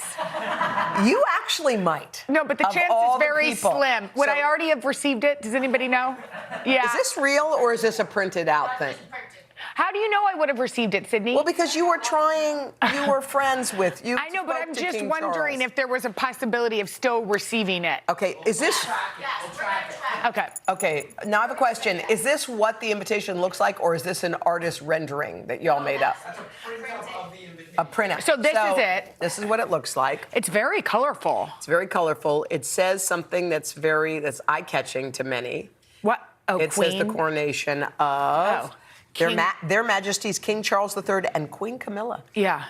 There's no queen consort. No queen. No they lost the consort, Uh-huh. which I don't even know what consort means. I don't either. And I was to interview her, so you know what? I think it's fine, but we don't know. And then it says, by the command of the king, the Earl Marshal is directed to invite, filling in the blank, to be present at the Abbey Church of Westminster on the 6th day of May, 2023. The only thing that's confusing about it is they don't have a time. Maybe this is the save the date. I'm just saying, how do you know when you're supposed to arrive? How do I know when I'm supposed to be at the church? Huh. Interesting. It's really beautiful. It is beautiful. Do you send out an invitation to anything? To anything. I think everyone does paperless posts now. I mean, with the exception of like a wedding, I would think a paperless post is fine. I wish y'all could have been with me and Hoda at the airport once. Hoda was trying to do a paperless post for her daughter's birthday, and she's like, she had her glasses on. Jenna, how do you put guest? I know. Where do you insert the guest? Like, give it to me. You know, give me the thing. And then we were trying. But it actually was really hard. It's not so easy. I like paperless post. No offense to you, paperless post. But if you don't have the contacts in your thing, how do you import them? You have to type them in. It took forever. But she was also doing it on her phone. I was trying to do it by copying and pasting a bunch of emails. Did you end up doing it? I did do it, and they did go out. And some the people birthday was did had. come. Yeah, some people did come. Okay. All right. So this is something that's really blowing up here. A dating post on Reddit says this. Here's the story. Okay. A couple was out to dinner on their third date. 1, 2, 3. Okay. The girl wanted ranch dressing for her meal because she likes ranch. Yeah. The restaurant didn't have any. So what did she do? She left the restaurant to go buy some ranch at a nearby convenience store. Well, her date apparently found her actions off-putting and never asked her out again. Wow. I think she is, I want to go on a date with her. I think she's amazing. She knows exactly who she is. She knows what she wants. And frankly, I would do anything for ranch. How does a restaurant not have ranch? I don't know. But also, I bet she didn't even want it for the salad. I bet she wanted to dip some French fries in it. All right, so, which brings us to this question. We love condiments around here. We're gonna rank our team and us, we're gonna rank the condiments best to worst. Okay. Okay. Did you ever dip pizza in ranch, like back in college? Not in ranch, no. But can I tell you what I like? My favorite combination of this is ketchup, mustard, and mayo. You know what that is? Russian dressing, baby. Oh, mustard is in Russian dressing? Yes, a squirt of, yes. If you combine these three and dunk anything in it, it's the best thing ever. Okay. So here are our give condiments. Yours. Mine are number one is ketchup. Number one is this. Number two is barbecue. Okay. What's this? Honey mustard. Honey mustard. Mayo's third. Ew. Then mustard. Yep, then mustard. You two go on the end. You decide. What's yours? Okay. It's really hard because I like all these condiments except I take him completely out. I hate mayonnaise. Make Russian dressing? I could eat Russian dressing, but I don't want to blob any of this stuff in any sort of blob anywhere close to my mouth. That's what's in mayo. Egg. Just eggs? Eggs and something else, and oil. That's it. I don't like it, okay? I don't like the texture. No, thank you. Goodbye. Anybody want it? Okay. I love ketchup. It's a multi-purpose. But you're number one. But you I can think, only have one condiment. and if calories didn't matter, I think ranch is Ranch is number one. a beautiful thing. Honey mustard. Wait, ketchup is last? Well, yeah. Ketchup is after mustard? And I'd like to introduce you to something. Oh, jeez. I have a friend that loved mustard on everything. I don't really have a plate. Is that honey mustard? Here, you want me to, is it gross? squeezable? Should I just dip? Wait, hang on. Take the thing off. I love, and I have this almost every day, a hard-boiled egg that we get out of the craft services room. Don't you hate these, by the way? I know, I hate that. Easy. And usually you're cooking, so you have, I got it. Can I dip it? No, girl, I'm gonna squirt some on. What are we gonna squirt it on? On your thing. Jesus. Use the royal invitation? Here, no. Here. Is that what this? Oh, okay, okay. She does a boiled egg with honey mustard. With a little honey mustard dunk. You can do salt and pepper too. Are you gonna try one? Is it good? Do you like a boiled egg? You're right that eating a boiled egg is kind of gross. All right, guys. Coming up, just in time for Easter. We're taste testing the new Peeps flavors. Yeah, all right, I'll try it. We're gonna see if we can guess them right after this. Do you like it? Delish. I mean, that must have a ton of sugar in it.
right, Easter's just a few days away, and you know what that means? What? It's Peeps season. Oh, Yeah, okay, yeah. we're putting our taste buds to the test with some of the newest Peeps flavors in a game we're calling What the Peep? All right, here to help us out is our producer and chef extraordinaire, Katie Stilo. Hey, Katie. Morning. I feel like you're still kind of getting down those hard-boiled eggs with honey mustard. Yeah. So time There's to a lot wash it going down on. with We some have a Peeps. lot of food up All right, ahead. so what's happening here? So somebody told me, I'm going to crush the puns. Yeah, somebody seriously. told me that Peeps is celebrating 70 years. Wow. Okay. Okay. So we have all these amazing flavors for you to try, starting with the first one. Give it a taste. Okay. Okay. Do we try to guess what it is? Yes. This is Okay. reminiscent of like a very iconic carbonated soda that you get at like the movies. Oh, it's not Coke though. It's not What do you think? Dr. Pepper? Dr. Pepper. Yeah. Oh my God. Good. I love Dr. Pepper. Yeah. They describe it as a refreshing taste of I can't Dr. believe Pepper. how much that tastes It like Dr. really Pepper. tastes just like Pepper. Ew, related to it. Okay, Right. hop on over to the next one. Okay. Give this one a try. It's a little cinnamony, a little spicy. See what you think. Supposed to remind us of something? Yes. Jenna might like it. I feel like you like spice. Like things with a kick. You're not liking it? I don't get taste. I heard it's pretty irresistible. Uh-huh. No? I don't know what that means. So, What? it's hot tamale. It's hot tamale. It not getting hot doesn't tamale? taste anything. Try Really? it, Katie. You won't taste anything. Ooh, that first one's not good. Yeah. The first one No, tastes I like Dr. Pepper. Dr. I don't Pepper. like it, though. No. No. Doesn't taste like it. It just tastes like Peep. Yeah, it tastes like Peep. It tastes like a Okay, Peep. what's this Oh, last oh. one? I'm So falling this over. last one, it'll remind you of your favorite fair treats. So think carnival, think games. Popcorn? Yeah, kettle corn. Good one. Wow, yeah. Is it good though? Yeah. A little it does salty, taste like sweet? It tastes like sweet corn. Okay, and to cleanse your palate, to wash it all down, the finest. Pepsi actually came out with a collaboration with Peeps a few years ago. Yeah, but it wasn't available to the public, and you could only get it if you won a game. So now it's available for consumers to buy. What do you think? What? So there's like Peep mixed in there? Peep X Pepsi. Peep? Wait, Yeah. what? It sounds like a trip to the dentist. Do they only sell it? Yeah, exactly. Totally. Do they only sell it during this time of year? Yes. That makes sense. Yes, it's exclusive. Get your hands on it now. Katie, you're the best. Katie, Thank you. thank You're one of our you. favorite Peeps. Coming up, rising star Chloe Bailey. She's got new music and an incredible new movie coming up. Oh my God. Coming up tomorrow. Emmy and Golden Globe winning actress Amanda Seyfried. And from the new show Unstable, we've got Jono and Lo. Plus, one woman's inspirational story of determination and resilience. It's all Friday on Hoda and Jenna.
The City Music Series on Today is proudly presented to you by City.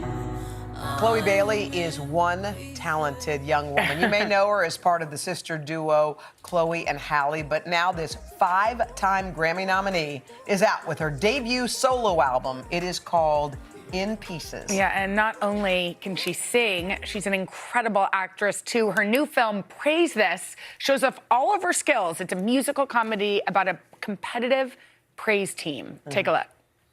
You walk with me every day and you help me in every way. I'll meet you in heaven's gate, but for now I'ma levitate. I live by the Bible cause that's the way that I medicate. You know that I'm learning, you said it's okay at any rate. Sometimes I get down and you know that. I give my hands up to God cause I'ma need right now. I need you, God. Oh my gosh. Oh my gosh. Oh my gosh. Dying to see that. By the way, I thought it was so interesting because we remember when you came here many, many years ago when you guys were just kind of making a name for yourselves, you and your sister.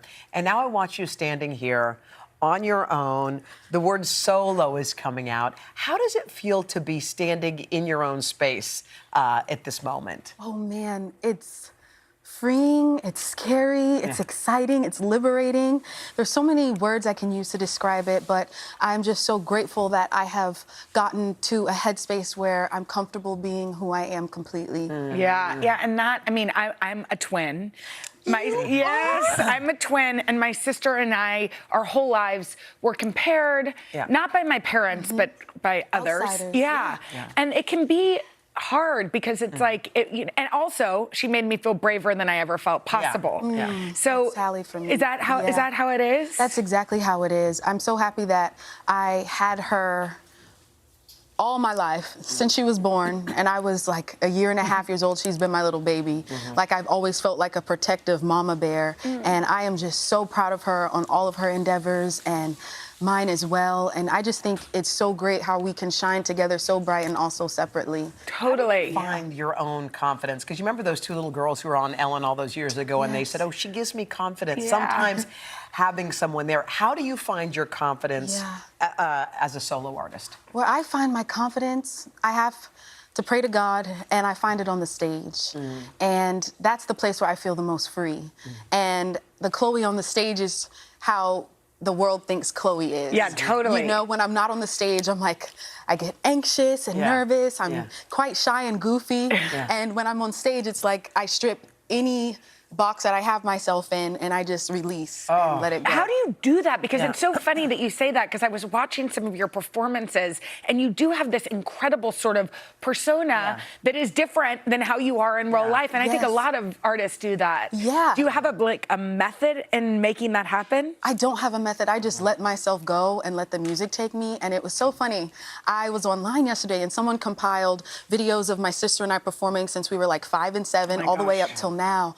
And I've always been like the spunky, sassy, extra, doing too much little girl performing, like with the chest popping and the big growls and heavy vibrato.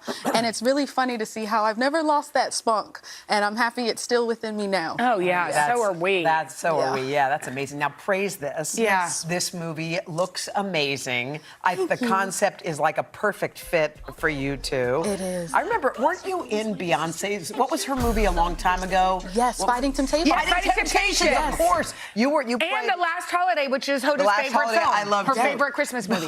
What was it about being in this moment, knowing this was the right fit for you? It's so crazy because the very first acting job I ever had was for Fighting Temptations. I played Little Lily, and it was the younger version of Beyonce's character, and we shot that in Atlanta. I just turned 4, and then fast forward 20 years later, another gospel-inspired film. I just turned 24 as we were shooting it and in Atlanta. So it's really crazy how there's these full circle moments. Yeah. Did you grow up singing in church? I did. So did it feel like this was not even a hard, I mean, this is who you are in some ways? So I love God so much, and I am a huge gospel fanatic. Like, I think one day I'll make a gospel album because it's like my love of God is combined within the music, and I wouldn't be here without him.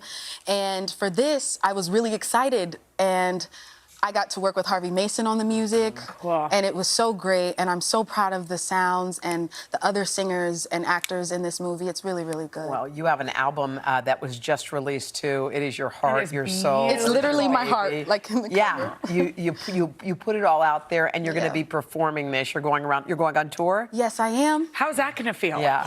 I don't know. It's my first headlining tour, so I don't really know what to expect with that. We've been working so hard, the entire team, putting in the hours, and after like a couple more days of the press run, we just going ham on tour. Yeah, I don't know that everybody knows this, but or people probably do. Beyonce was sort of found y'all, you know, she did. And highlighted y'all. She did. Is she still a mentor to you? Absolutely. I am constantly inspired by her and her work ethic and her drive, and to know that she loves Sis and I as much as she does and always is in our corner. It's pretty cool. Well, so many people have brought you to this moment. One in particular happens to be in our studio, your godmother. My grandma. She is here. She's the blonde. You can see her right there. Yeah. She's very shy. She was like, no, I don't need to be on, but we just insisted. We got to have one shot of her. What does she mean to you? She means the absolute world. I would not be sitting here on this couch without her. When I was at my lowest time, my darkest moment, I was going through depression and everything like that, she literally saved me. So if it wasn't for her, I probably wouldn't even be sitting here right now. So I'm just really grateful for her. And she's the smartest woman I know. She's an incredible businesswoman. And I kept begging her to be my manager, and she finally said yes. And I'm just really grateful. Oh. And I get to have her by my side all the time. But you know what? Also, to have somebody that lifts you up. Yeah. Yes. And that way, and the way you lift up tons of girls and women through your music. Thank you so much. We're so proud of you. We are We're so proud of you. Chloe We can't Bailey. wait to watch your star rise. You can It's watch incredible. Praise This tomorrow on NBC streaming platform Peacock, and Chloe's new album, In Pieces, available right It is now. beautiful. Yes, Y'all you gotta get it. Coming up, Alex Guarnaschelli. She's making one of her mom's favorite pasta dishes right after this. Way to go, Chloe! Thank you, That was Chloe.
All right, you know it's going to be a real good day when Alex Guarnaschelli is in your kitchen. She's in our kitchen. Yeah, she sure is. She's a chef, author, and the co-host of an incredible new food competition show. It's called Chow House. Yes. Do you like that? Chow House. Oh, I love this concept. It's where 10 chefs compete while all living together in an Italian villa. Check it out. Oh, I want to see. You lucked out. Chefs! Chefs, venite fuori. Who is... Oh my God! Seeing Chef Alex and Chef Gabe is nothing short of mind blown. Welcome to Chow House. Come on downstairs. Be right down, chef. Come on, ragazzi, venite. I have followed Alex Guarnaschelli for so many years, so I'm pretty scared. Hi, chef. Ciao, ciao. How are you? Yeah. You know what I mean? Okay, Alex, this seems like an absolute dream job. Wait, you're shooting in Tuscany? Yes, I'm shooting in Tuscany with a hunk of Parmigiano Reggiano named Gabe, or Gabriele. He's wonderful, and we have these 10 chefs who just come in and compete for the opportunity of a lifetime. Oh, my gosh. They win a prize where they travel all around Europe and work with chefs. Wait, what? Wait, It's this fantastic. seems like No, the you can't apply. I'm sorry. It's What? fully booked. But Is next it? season. But we can watch it. Yes, we can. Yes, on Food Network. Okay, We're we're really doing excited that. about Let's that. get us started, girl. Let's have some linguine and clams, shall we? Yes, definitely. So my mother would just eat this dish every time we were in an Italian restaurant. Was this She'd your make it mom's at home. favorite sort of Italian pasta dish? Absolutely, without a doubt. It's super simple. So some little necks or cherry stone clams, soak them, wash them in cold water. Okay. I know. And then after they're like, this may seem stupid, but after they're kind of cleaned, do you pat them off? If I'm not dropping them right in liquid, I do dry them off. Okay. But in this case, we're going right in here. What liquid did you put in there? So this is a little bit of white wine. Okay. And we're just going, and then you cover them. And Okay. you It just coats and the you bottom. steam That's them. it. Steam them up. Okay. Steam them up. Take them out, right? And do they open while you steam? Yeah, so you cover them until they open, and you just, as they open up, like your friends. One by one, they open up, like at a good cocktail party.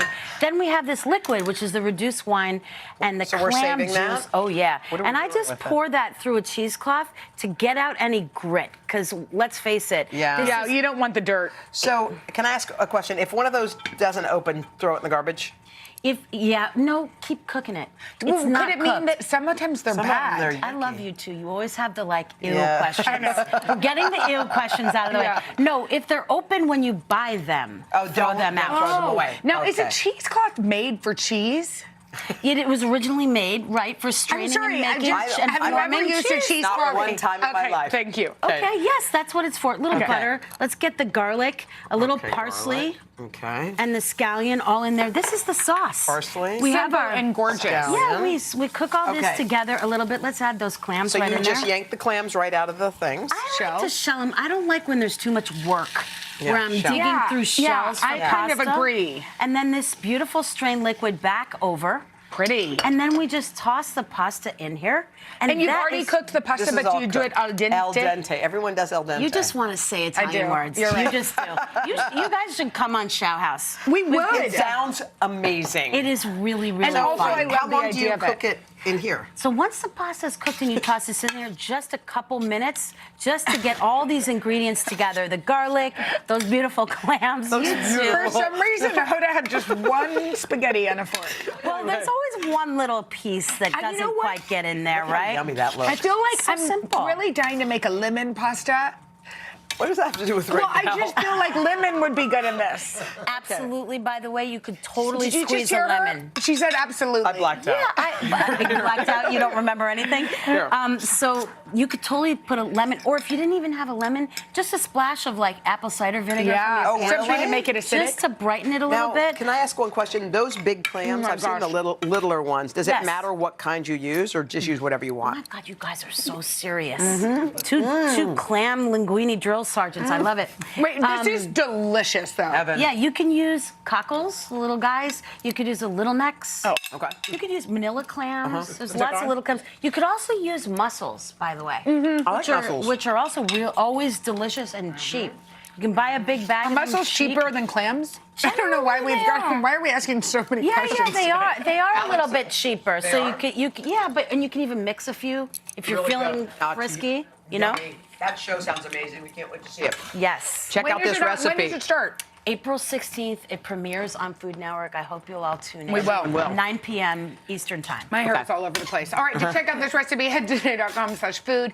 And remember, you can catch Alex in Chow House premiering Sunday, April 16th on Food Network and Discovery Plus. Hoda, you have something on your lip. All right, coming up, ready to plan that summer vacay? We've got you covered with the hottest travel deals right after this. So yummy. So good.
you are looking to get away this summer, now is a great time to start planning that vacay. Here to help us find the best deal is travel expert and New York Live correspondent Onika Raymond. Onika, how are you? I'm great. Thank you for having me. So much to discuss, but before we get into all the travel deals, which I'd love to know, some people are thinking to themselves, today is Thursday, Easter's this weekend. Some people are last-minute bookers.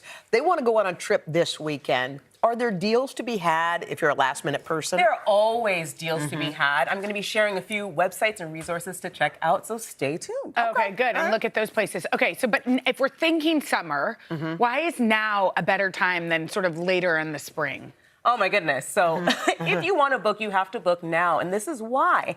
Prices dramatically increase the closer we get to June. Right. So at this point, you're almost already too late. Oh, gosh. So I would encourage you to book right away. And actually, one of my biggest tips is to let the deal guide you as opposed to the destination. Oh, that's interesting. So what I would advise is you're always going to be able to secure the cheapest flight prices and accommodation deals by looking for those deals and deciding to go to a place based on those deals. So I actually do have a website for you that you should check out. What's it called? It is called skyscanner.com. Skyscanner. And what you can do is you can simply, they have an everywhere tab. Okay. So you can put in your origin destination and then select everywhere as your For the destination. dates that you want to travel. For the dates that you want to travel. And see what pops up. And you can see what pops up. Okay. And that is how you are going to secure the cheapest deals. That also sounds kind of fun. It's like throwing a thing in It's very much a choose your adventure sort of situation. Let's start with some of the places you love. Palm Springs is a place you enjoy. Oh my goodness. So I am a California girl at heart. And you know, I love the sea and the sand and the surf and all of that, but the desert has a lot of value as well. I mean, just look at that. There's great golfing there, great spas, a robust food scene as well. So I'm going to recommend that you actually head to Palm Springs this summer because it is low season. So not only are you not going to have to compete with tourists, but you're also going to get incredible deals. Where should you stay there? Well, I have a deal for you, of course. If you go on to traveltozoo.com, they have a tremendous number of deals, packages, and what have you. There is a deal you can save, I believe, up to 45% off for a stay at the downtown Palm Springs Kimpton. Oh, cool. Now, this is a 4-star hotel. Awesome. It has an incredible rooftop pool. It has views of the foothills and the oases.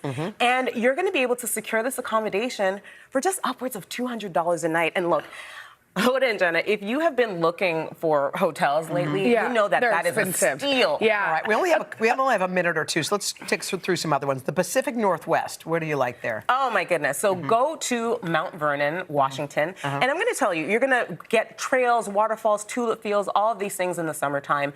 But a trend that we are seeing in travel right now is tiny homes. Oh, cute. And so there is a tiny home rental company, accommodation company called Getaway House.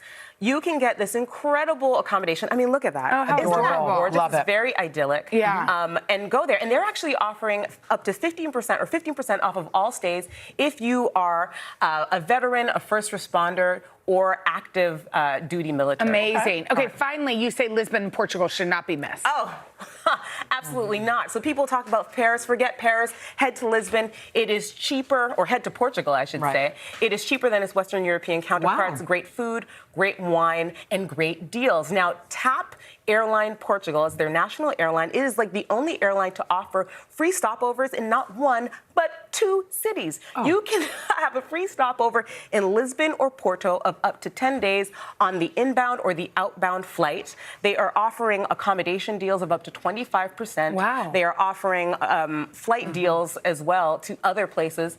So you got to do it. Awesome. It's cheaper. It's amazing. Thank you, Onika. Thank you so much. We appreciate it. Thank you. Coming up, it's a spring fling, and a surprise may be in store for one of our Plaza fans right after this. Thank you, Onika.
we're back with our Spring Fling Getaway Series where we bring one lucky Plaza fan inside to play a really fun game, and it may even score them a vacation, Jenna. Yeah, that's right. So today we're so lucky because we are joined by Ann Lopez. She's from Lorton, Virginia. She's celebrating her 60th with her sister, Jane. Yeah. And Hoda, by the way, they're both Virginia Tech moms, so go Hokies! Okay, are you ready? Here's how it works. You're gonna have 30 seconds to toss as many of those tubes onto the colorful poles as you can. But here's the catch. The floor will be spinning as you throw, okay? All right, so the number of tubes that you landed in 30 seconds will let us know which suitcase y'all get. So if you get 1, right, you get this suitcase. 2, you get 2, 3, 4, and 5. And the prizes get better as you go up the suitcases. Okay, Jane, stay here, and you can cheer for her. Let's go. Let's step over to this line. Let's do it. Let's put 30 seconds on the clock. Are you ready? And come on, Ann. Go. Go, Ann, go. You got it, Ann. You got it. You got it, Ann. Yes. Yeah, she got That's one. already one. Go. Oh. You got it, Ann. Yeah, you got 2. Ann, move. Almost. Okay, look close. Yes, baby. 2. That's 2. Oh, my God. Ann's an athlete. That's 3. Ann's an athlete. Come on, That's Ann. 4. Come on, Ann. That's 5. Ann, you got 5. Careful. On Come on over to Hoda. Come on. Wait, did you just get 5? I just got 5. You didn't get 1. You didn't get 2. You didn't get 3. You didn't get 4. You got 5. Okay. Come on over Let's here. find out. Are you ready? Ready. Let's find out where Ann is going. Here's our drum roll. You are going to Panama. What? All right, let's find out more about the trip. Amazing. Oh my gosh. You're getting a 3-night stay at the Riu Palace Playa Blanca in Panama. There, you and a guest can stroll the sandy beach, take a dip in the refreshing swimming pools, and taste delicious Panamanian cuisine at a variety of restaurants. Airfare is included with this trip, so pack your bags and enjoy. Yeah, girl. You know what? It's time for adventures. It's time for a year of adventures, don't you think? Let's do it. Let's go. Happy birthday, Oh my gosh, Happy thank birthday, you. We love Ann. you. The best gift ever. Oh, thank you. All right, we'll be back right after this. Come on. Go. By the way, look how beautiful. Just I look know. behind you. Once in a lifetime. This is like, look at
fun. Thank you for spending your day with us. All right, coming up tomorrow, we've got the incredibly talented Amanda Seyfried. Oh, yeah, and from Hoda's new favorite show, she can't stop talking about it, Unstable, John Owen Lowe will be here. That's Rob Lowe's son. It is. Okay. How awesome. See you tomorrow. Today's Thursday, which means tomorrow, y'all, it's the weekend. Bye.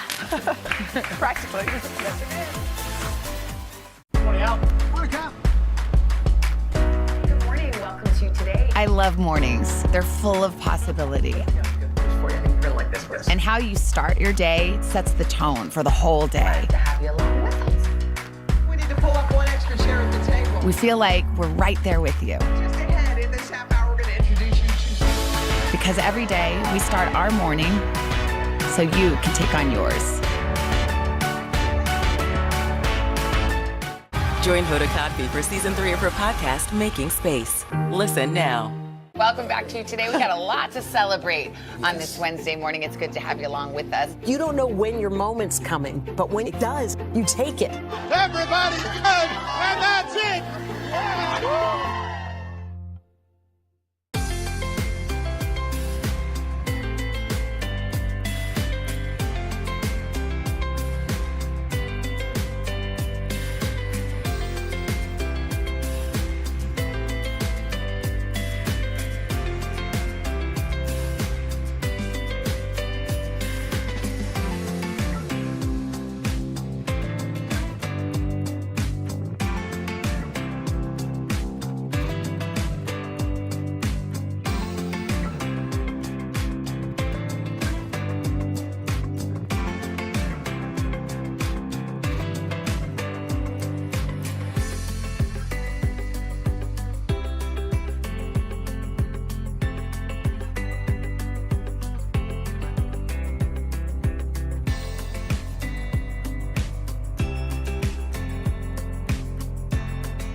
Okay, deep breath, here we go.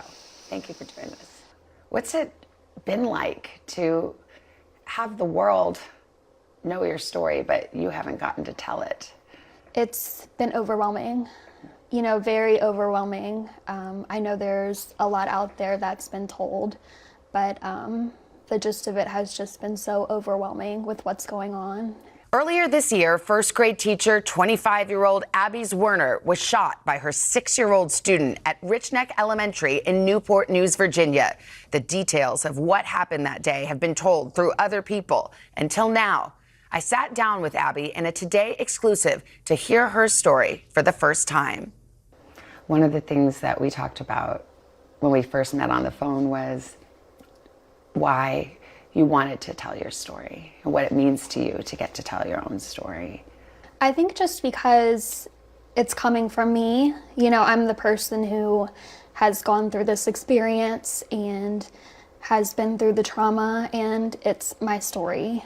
It's a story that left the world in disbelief. We have a report of a teacher shot. Active shooter. They're in lockdown. Unknown where the shooter is at this time. First grade student. Unknown where that student is. This shooting was not accidental. It was intentional. So let's talk first about just how are you doing? How do you feel? How is your recovery going? I've been doing okay. It's been challenging. I've gone through a lot of obstacles and challenges. Some days are not so good days where I can't get up out of bed. Some days are better than others where I'm able to get out of bed and make it to my appointments. Stay pretty busy with the occupational therapy appointments and therapy appointments. But, from going through what I've gone through, I try to stay positive, try to have a positive outlook on what's happened and where my future's heading. You just had a surgery on your hand. What have you gone through? What are the physical injuries? So a lot of it was in my hand. The initial gunshot went through my left hand and ruptured the middle bone as well as the index finger and the thumb. The gunshot then went into my chest up here where it actually still remains. So I have a scar up here and I still have some bullet fragments up here. So part of that bullet is still there? Yes. Do you think it will always be there, or do they think they'll remove it someday? I think it'll always be there. That's kind of profound in a way to think about. Tell me about the use of your hand. What is your hope about regaining the use of your hand? Well, at the moment, I don't have full function. It's hard to bend, it's hard to pick up things and even make a fist with it. That's been really challenging to work with, and it plays in my daily life. So things such as, opening a water bottle myself, or sometimes pulling up pants by myself, it's hard to do with one hand.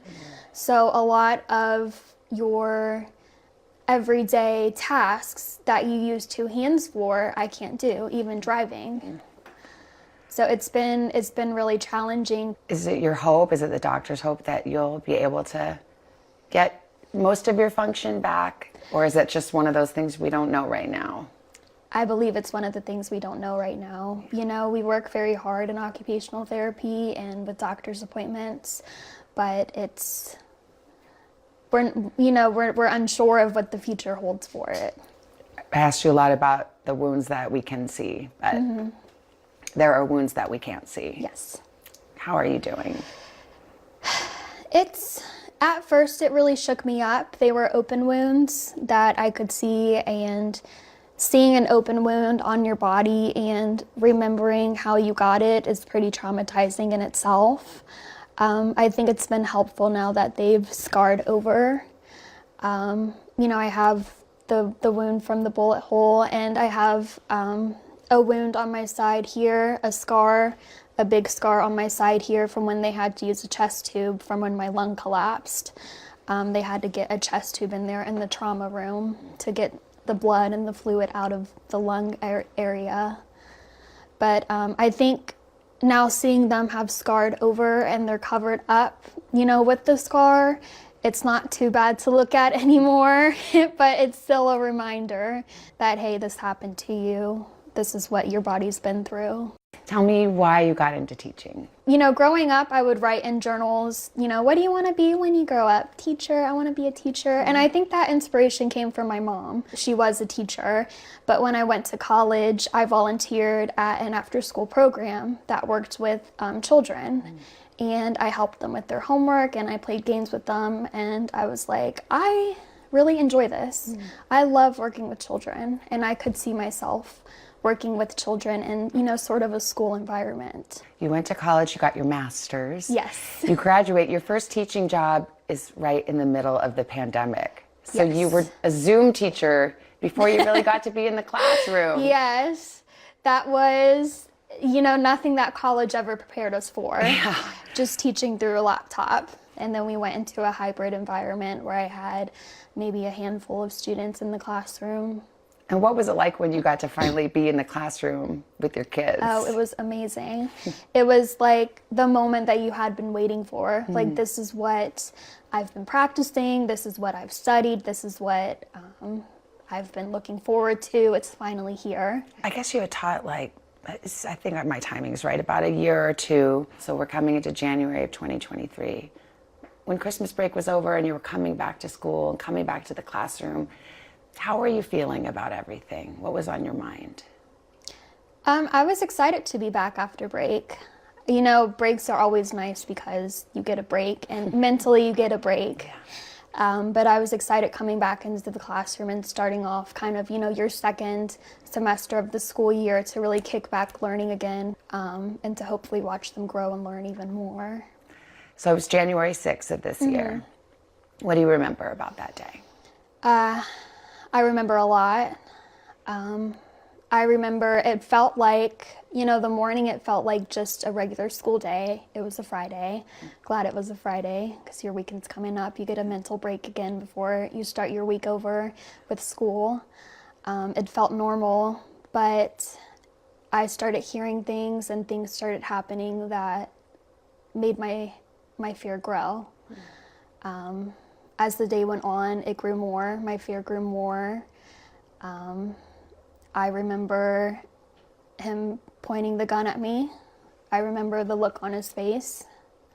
I remember the gun going off. I remember feeling something. It was a pretty scary day.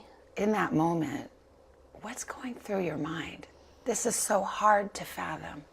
A 6-year-old first grader with a gun. I was terrified.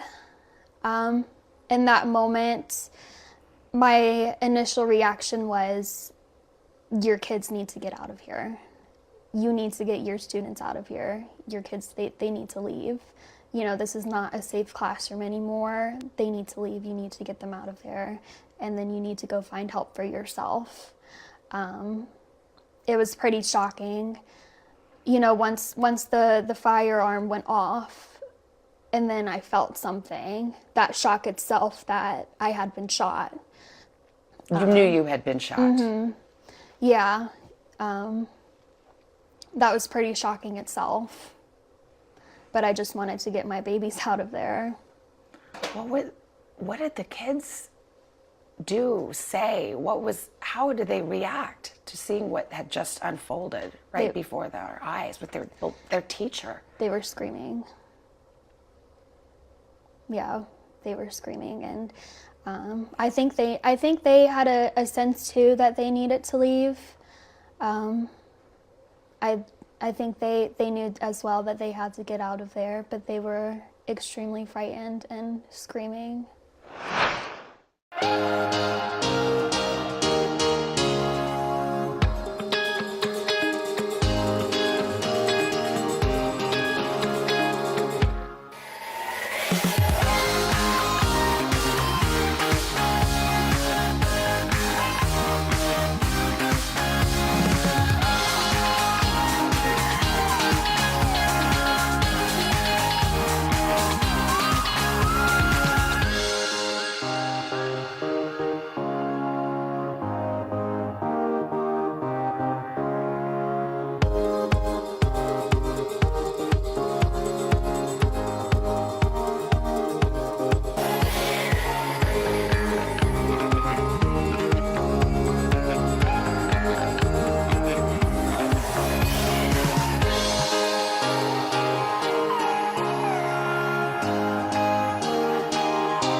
Police chief said after that you had ensured that the kids got to a safe place. That he said your actions were heroic. What were the next steps? Do you remember, what were the next things that you did? That's still kind of a blur. Got them out and I went to get help for myself. I didn't know at the time that my lung had collapsed, but I started not being able to breathe, very raspy breaths, and my vision started going out. I remember I went to the office and I just passed out. I thought I had died. And the next memory that I recall was I woke up on the floor. I was on my back, and two of my coworkers had their hands pressured around my hand and my wound up here. So I'm truly thankful for them to try to stop the bleeding. The ambulance came, you were rushed to the hospital. What did doctors say about the condition you were in and your injuries? It could have been fatal. We believe, with my hands being up, with it going through my hand first, we believe that by the bullet going through the hand first, that it most likely saved my life. I wonder what you think or how you feel about this student. You know, there's some things that I'll never forget, and I just will never forget the look on his face that he gave me while he pointed the gun directly at me. That's something that I will never forget. It's changed me. It's changed my life. How do you even make sense of something like this? You can't. You can't. I'm not sure when the shock will ever go away because of just how surreal it was. And, the vivid memories that I have of that day. I think about it daily. Sometimes I have nightmares. Zwerner's attorney, Diane Toscano, said in a notice of intent to sue school administrators that the Rich Neck administration failed to take action after it was warned 3 separate times that the boy had a gun with him the day that Zwerner was shot. There have been many failures, and there are multiple people responsible for those failures. So we do intend to use all of our legal tools to make sure that we hold those people accountable. Do you feel like you could have been better protected by the school? Yes. You feel like they should have done more? Yes. Did you ever imagine something like this could happen? No, especially in the teaching career itself. This is the last thing that should be on any teacher's mind. The prosecutor announced there would not be criminal charges against the 6-year-old boy. Do you have an opinion about that decision? I'm not going to weigh into the prosecutor's decision, but I am following very closely the Newport News prosecutor to see what they do in this case and who they do charge, ultimately, if they do charge anybody. When you think about everything that's happened and what happened to you, what does justice mean to you in this case? That's a tough question to answer. Yeah. Diane, for you, what do you think is justice when you look at a circumstance like this? As Abby said, that is very tough to answer. My job is to hold those accountable that I can hold accountable, and I'm going to do that. I'm going to use the legal tools that I have to do that. There were failures that day, and those failures could have prevented this tragedy from happening. Abby's going to have to deal with this her entire life, both physically, emotionally. Newport News Public Schools told NBC News in part they are aware of this interview, and while they cannot comment on the interview or Ms. Werner's comments, they appreciate Abby sharing her story. The statement goes on to say they are addressing safety and security throughout the division and created 3 advisory committees focused on family engagement, school safety, and student rights and responsibilities. They have also added more security measures, engaged in independent school security consultants, and moved forward with the review of student behavior and supports, adding, "We will continue to do whatever it takes to ensure a safe and secure teaching and learning environment across our schools." Additionally, an attorney for the boy's family tells NBC News, "We welcome the prosecutor's decision not to charge the boy and continue to pray for Ms. Werner's complete recovery."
In the moments after the shootings, Werner's mother and sister rushed to be by her side.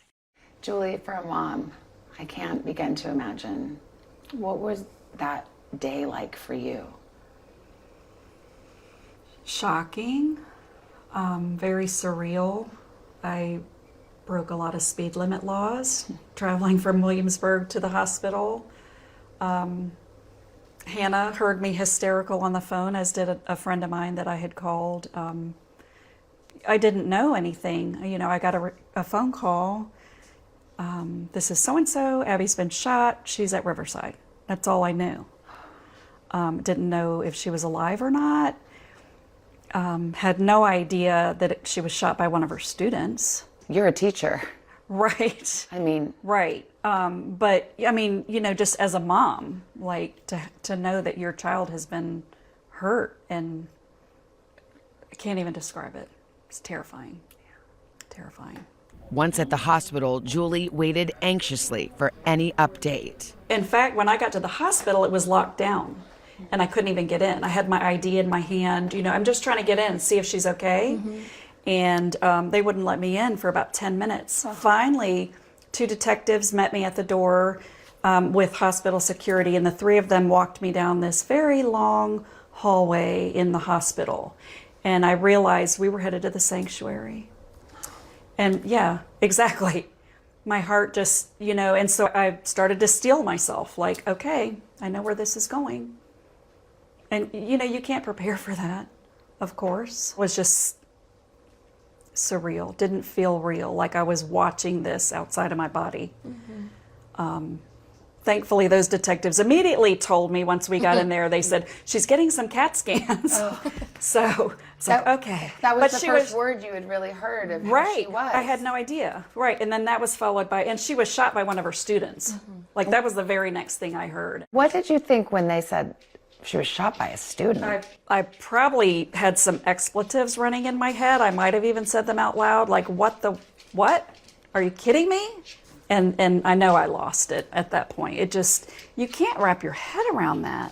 All of us being teachers in classrooms at rough schools, rough kids, you're never afraid like that. I never would have thought. And when you saw Abby? Oh my gosh, she called me mommy. You don't call her mommy anymore. No, she called me mommy, and I knew, like, oh my gosh, this is real. I haven't heard mommy in a long time, and it kind of broke my heart. Yeah. What about you, Hannah? How did you hear this news? A coworker who had been notified, I think to tell me calmly what had happened, ran into my room. I'm also a teacher, so I was lesson planning. I called mom, she's crying. No one wanted me to drive, but I got in my car and I drove, and just like mom, I thought Abby was dead because we didn't have any news, just that she had been shot. When you finally got to see her in the hospital, how did she look to you? You don't know what to picture. You know, you watch medical shows and you kind of have an idea in your head of what to expect. She looked bad, really out of it, really fragile. Do you remember those early days in the hospital? Not much. Yeah. Not much. It's just a blur. Things happened very fast, you know, trying to save me. Yeah. So it just seems like a big blur. Yeah. Did they do a surgery right away, more or less? Or did they? Or They did the next day. The next day, okay. Yeah, they had to stabilize the bones that were still in her hand. Yeah. So they inserted several pins just to kind of get things back to where they're supposed to be. Yeah. That was the very next day. Yeah. Hannah, you've been helping to take care of your twin sister. What has this time been like? I'm just so grateful that I was able to be there for her. We already lived together, which was nice, but we spend every waking moment together. And just being able to take care of her, and it's taking her to appointments, it's making her food, it's cleaning up, opening toothpaste, things like that. I'm really, really grateful that I'm able to help her with that and be there for moral support too. We were talking about, you know, this is a story that so many people talked about, and this is Abby's chance to tell her own story. What would you want people to know about Abby and about your family and how you're doing? She will never give herself enough credit. She's always downplaying everything. I look up to her. She's an inspiration. She saved her students' lives. I know. You did that. She doesn't think that she's a hero. You are. What about you, Julie? I am just overcome with sadness when I think about it. Just, this should never have happened. It's tragic how much her life has changed, and just to see her having to go through what she's going through. She wants to get better, and she wants to, get back to do the things she loves to do. And she is inspiring. You have a strong daughter. Yes, definitely. What has it meant to you to have your family just surround you with love and help?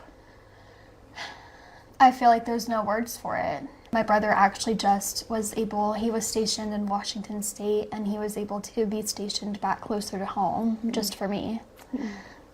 So, he made that big career move just for me to be closer to home. I feel like it's hard to come up with words to describe how amazing my family has been. We just care about you. But the support she's received has extended far beyond her family. What's it been like to have this become a national and even international story that you are at the center of? I mean, I'm sure it's surreal. Yes. Very surreal, like you said, and just overwhelming. It's hard to comprehend sometimes how many people out there really are just supportive and caring. That in itself has been hard to comprehend. There have been so many strangers reaching out. We have tons of handmade cards, handwritten cards with people's stories. And what does it mean to you? Because you've seen a very dark side of humanity. What does this mean to you, to see another side? It helps me remember to take each day as they come, that each day is special. It helps me remember that I do have support in all areas, all aspects. Do you think you'll want to teach again? I would rather not answer that question. Okay. Yeah, no problem. When you picture yourself in the future, what gives you happiness and hope? I hope that my hand will fully recover. I hope my mind will be at more peace, the more time goes on. Really just take it day by day. What would you want people to know about you now? You have people who have prayed for you and sent you cards, people who are admiring you and loving you. What would you want them to know? Now they get to see you and meet you a little bit. What would you want them to know about Abby? That I'm just so thankful. I'm thankful and I'm grateful, and their messages, their cards, their support has not gone unnoticed, and it's been truly inspiring to keep pushing me to move forward in a positive way. And it's just been very uplifting, and from the bottom of my heart, I'm very thankful. What do you tell yourself to get through? What gives you hope? I'm still here. I believe I made it here for a reason, and the support that has been flowing in, the overwhelming support from, friends, family, strangers, everyone that I've worked with, been in contact with, that's been very uplifting as well. If you could talk to your students, what would you want to say to them? I would first tell them that I love each and every one of them. I'm very grateful that they're all alive and they're safe and they're healthy, and I just miss them dearly.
you for inviting me to tea. It's nice. This Welcome. is our tea. We should do that. Don't you supposed to lift your pinky? Do you know how to do it properly? Like the no, royal? Neither do I. Okay. I end up doing it kind of like America. Oh no, let's do it like we're in England. It's like cold outside, you know. I think this is now just so you can say, you know, Savannah Guthrie appeared at the Carlisle. That's Hotel right. I'm hoping it will enhance my reputation. No, look, dump this stuff. Get your own thing. And just call it Savannah at the Carlisle. Joining Savannah at Carlisle. Having tea with Tom. Come on. I know. Listen, I'm signed up. Are you signed up with me? You've already been my co-anchor once. Listen. You and I, we have like a road show that we could do now. We have a shtick. Well, I know we've been to Indianapolis. Yes, we've been to D.C. a couple of times. Many right? times, Where do you want to go? I don't know. Can it be somewhere warm? I don't know, like Savannah and Tom tour great spa locations of the world. All right, that's it. Cut to, yeah.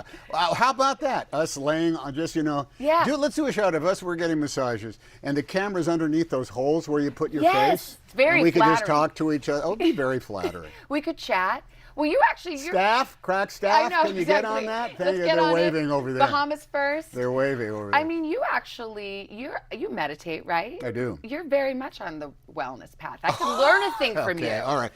You got to maintain that temple, Savannah. You got to take care of the mind. I've only been meditating. You know who taught I should stop meditating? Who? Jerry Seinfeld. Really? Yeah, I met Jerry. It's a famous people's club. Hey, Jerry. Hey, Tom. We don't really know each other that much. I'm not ever invited. And I said, so Tom, what are you up to? And I said, I've been working. I'm taking a year off. Really? You're taking a year off? Why would you take a year off? They're comedians, so why would you take a year off? I said, I'm just really tired. I've been working like 6 years. Well, don't you meditate? And I said, no, I do not. I'm not Goldie Hawn. I don't wear yoga pants, and I don't, have wind chimes in my.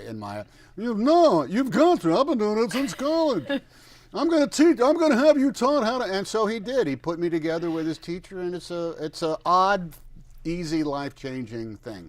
And should everybody do it? Sure, why not? Okay, let's talk about your new project. Did you like getting in touch with your inner crank? Hey, Otto. No. Don't you dare let that little rat dog piss on my walkway again. Get out of here. Listen, everybody has one. And my brat kids will probably tell you, when is Dad not in charge with his inner crank? See, no, wait, I have to stop right there because you are known by reputation and experience as the nicest person Well, I like in America. to use the word fascinating as opposed to nice. I am one of the more fascinating people. But listen, we have all been stuck in traffic, right? And someone up ahead does not use their turn signal, right? And if they would just do that common courtesy, everybody would know a little bit better. And then you won't end up swearing, a blue streak at the people who did not use their left turn signal. Or, say for example, you pick up a remote to your audio-visual system at home, and you press menu, and you press input, and you press select, and you do all those things, and it never, ever, ever works. I'm going to tell you something right now. I once was trying to get a DVD to play, and I kept pressing all the buttons. And you know what the DVD told me?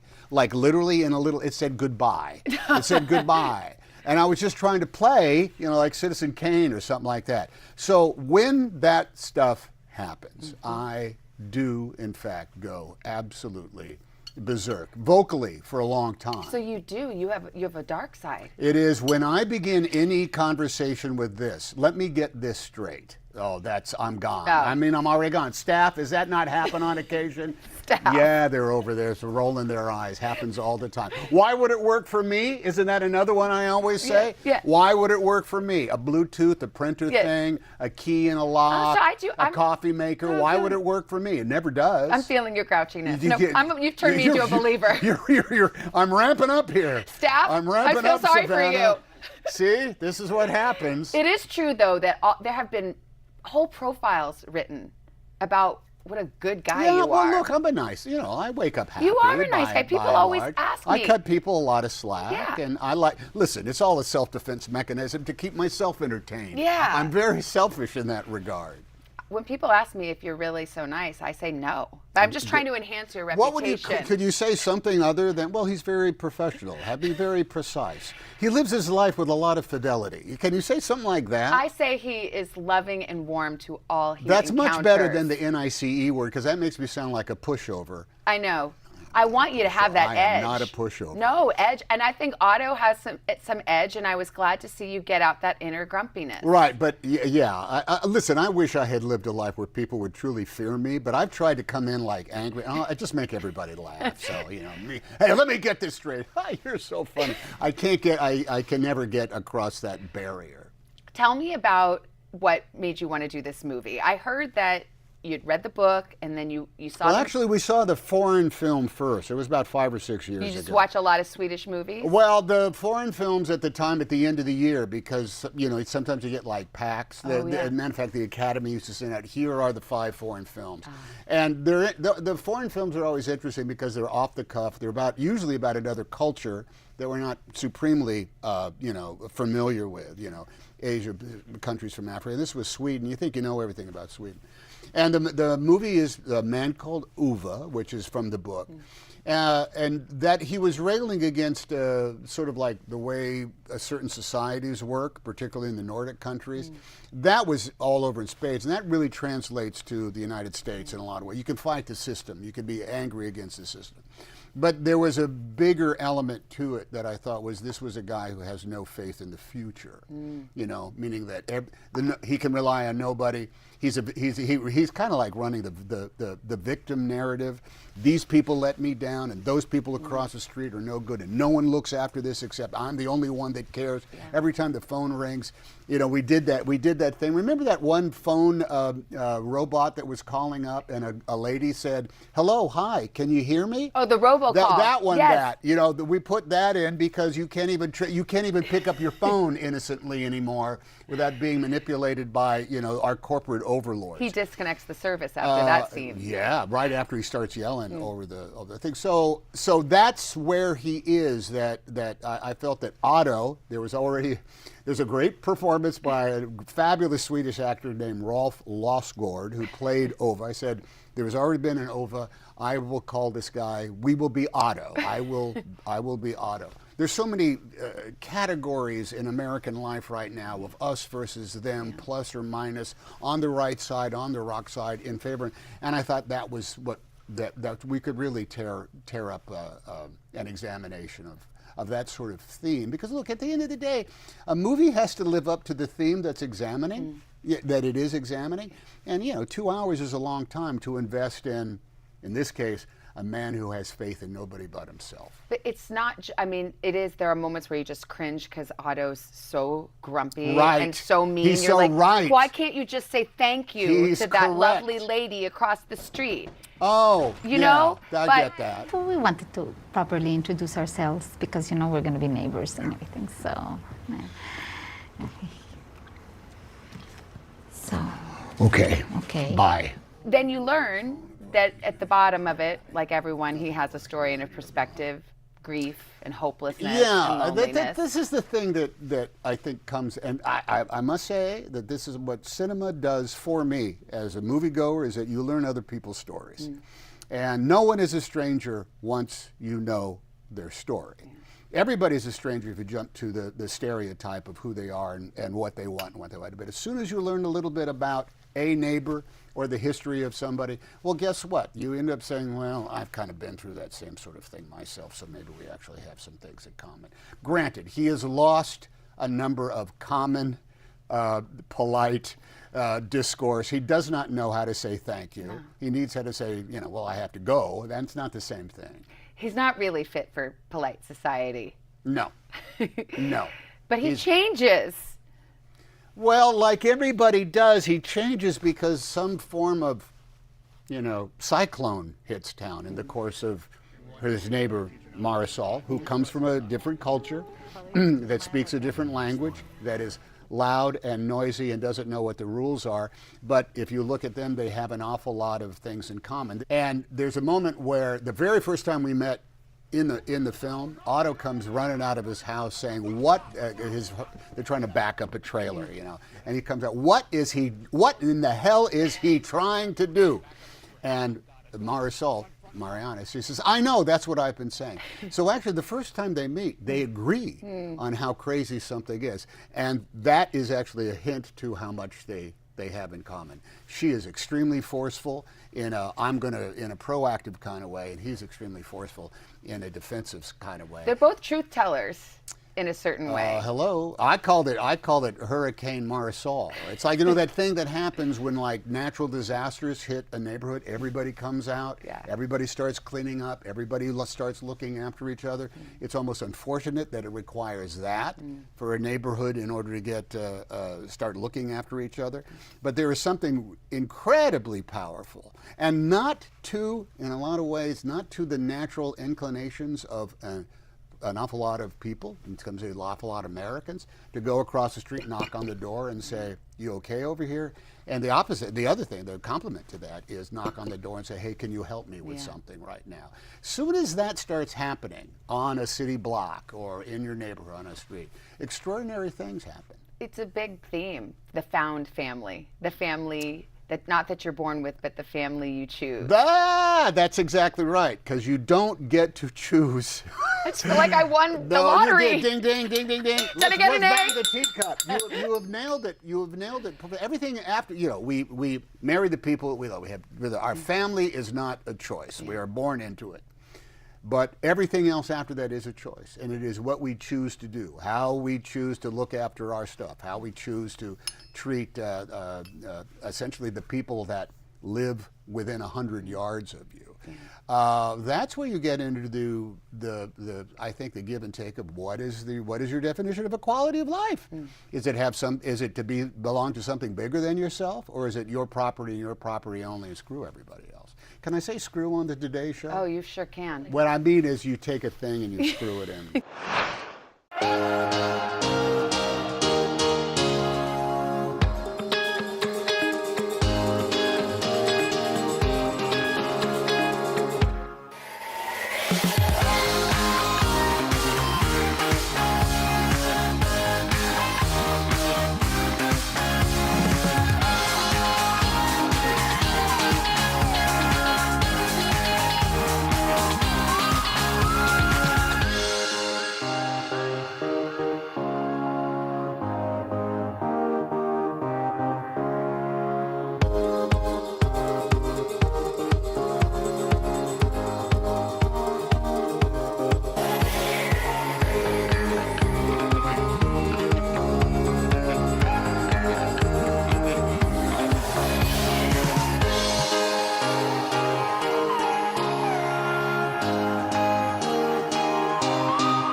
Let's talk about your son, Truman. This is his first acting role. Were you kind of blown away at how he carried that part? I know you're biased, but I mean, he really carried it. You have two kids, and you have already told me that they're both children of the Renaissance. They can do anything they can possibly imagine, because they're the most brilliant kids on the planet Earth. Is that right? Well, I got news for you. No, they're not. My kids are. They're all four of them are just absolutely. All my kids are artists in these odd, kind of like fascinating ways. And Truman, who is either burdened or blessed by resembling myself at the same age as him. He's 26, and when I was 26, we resembled. We looked an awful lot alike. And Mark Forster, our fabulous director, just says, you know what? It's always so fake in order to get somebody else to come in and play you, because they never like look at it. Could maybe Truman do this? And we said, Truman has no desire to be an actor. He is behind the camera. He's actually in the union. He's been camera utility. Wants to be has been a cinematographer. And that's what he wants to do. But they met and they talked, and we said, well, I'm going to stand back from this. I'm not going to put any pressure on anybody. And when our son said, I don't know if I want to do this or not. It might be great. We said, well, the experience is incredible. Just understand, this is not autographs and sunglasses, man. This is showing up and hitting the mark and finding the truth and combating the biggest barrier, I think, to being an artist, being an actor, is to combat self-consciousness.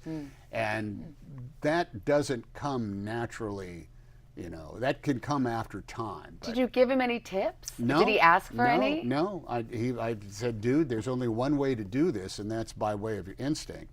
We compared notes on the character, but he's the younger me, so I was watching him. I said one thing: lead with your knuckles. That's the only, and whatever that means. What does that mean? Well, it means when you storm off and you're angry, yeah, you just turn your knuckles out to the front. Yeah, I don't know what that meant. That's but very practical. I thought you were going to go deep. I thought that was like a metaphor for something. Well, it alters your body. Yeah, it alters the way you storm off, and actually it is kind of deep. You end up searching for all these things that are just going to turn you into the character. On the days that he shot, would you go and watch? No, I didn't watch a thing. There was one day where he was in the shot before I was, and we said, "Hey, how's it going? Hey, I got the morning off." That's about all I said. But there was one day when we were on the same set because he was a reflection in a thing, and two things have to go on. One is I have to be occupied only with what I'm doing as old Otto.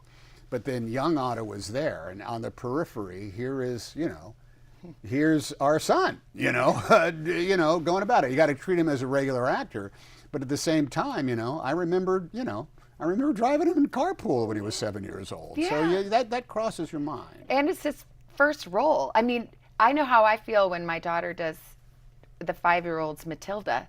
I'm sitting there like hoping she's gonna hit that line. Yeah. Did you feel nervous for him or scared? Yes, but there's only one way to do it, and that is to wrestle the beast. Yeah. I saw him. Look, he played Danny Zuko in Grease in junior high school. I was more nervous for him for that than I was in the movie. Because the good thing about a movie is, hey, if it's no good, it's not going to be in the movie. They will cut around you. Maybe I did. I might have said that too. Oh, that's comforting. Well, no, because don't worry, they'll just cut your part out. No, it's actually said you don't. You are cranky. You don't have to worry, because if it stinks, it won't be in the movie. Oh. They'll only use the good parts, if you're lucky. But that's also kind of like a sentence as well. But it is, hey, let go, just let go, because if it's lousy, the director won't use it. Is that a good thing to say to anybody in a movie? I don't know. When I interview him, I'll ask him. Okay. How was your father's advice? I don't know. I actually, maybe I said this stuff or not. Maybe I was a benevolent presence or not. I have no idea.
it's a family affair because Rita is the executive producer as well. No, she's the on-set producer. Okay. She was there dealing with like budget phone calls. Oh, really? Putting out fires and so I said, I think producing is always, maybe your staff will know this.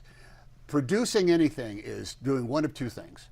You call somebody up and beg them to do something they don't want to do. Please, please, please do this. Please do it. Please do it. Please be on time. Please do it. That's one phone call. The other phone call that says, you know that thing you wanted to do? Well, you don't get to do that. No, I'm not going to no, you can't do it. No, we're not going to do it. It's a horrible job. My wife loves it. Rita loves it. Between that and writing and performing the song that's over that's actually one of the on the short list for the thing. That's what she lives for. But she was very nervous about. You're going to talk to her?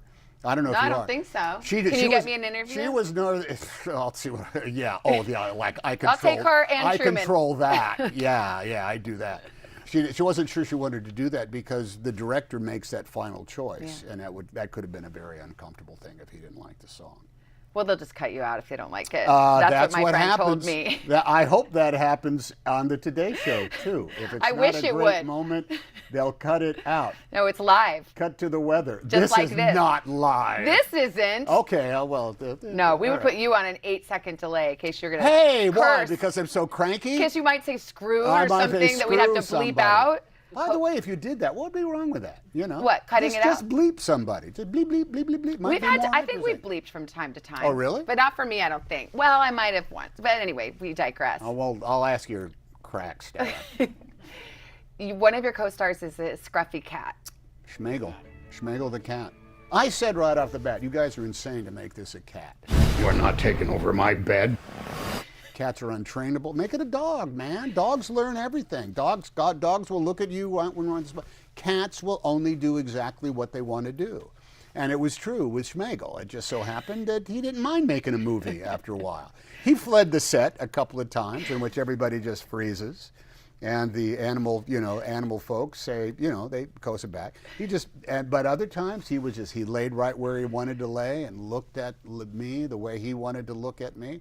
And he's a cat. Diva, I think you've answered my question, which I was afraid would divide America. Tom Hanks, cat person or dog person? Oh, I like him. Well, we had a dog. The only reason we now you're stammering. I know it's a very difficult question. But screw this.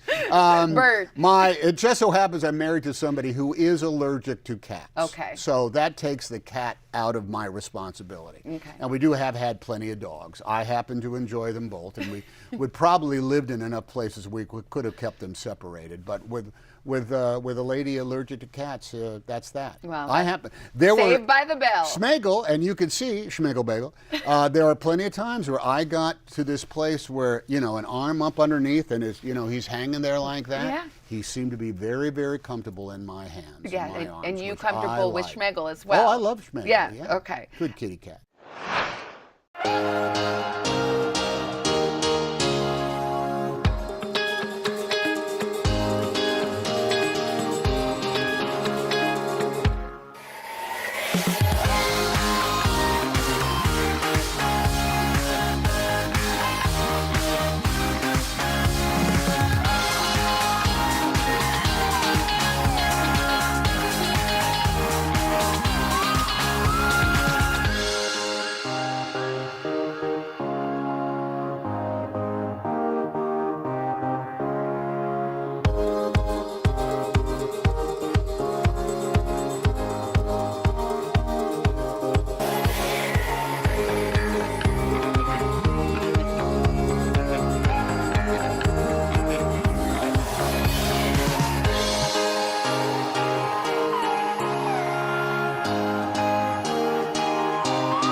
we've bonded over the years over Hidden Heroes and helping veterans. I hear that you have a coffee.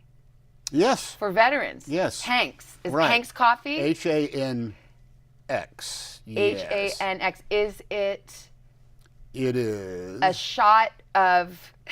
You have a shot of caffeine, or is it smooth and kind, I find like that the real there's Tom nothing. Hanks? Taking my cue from corporate America, I find that there's nothing wrong with trying to get people just to try just once a legal addictive stimulant that tastes good and that they might want to do it again. It is. I've worked with some really great, fabulous coffee roasters and suppliers down in Little Rock, Arkansas. And it is a coffee. Eventually, it will be.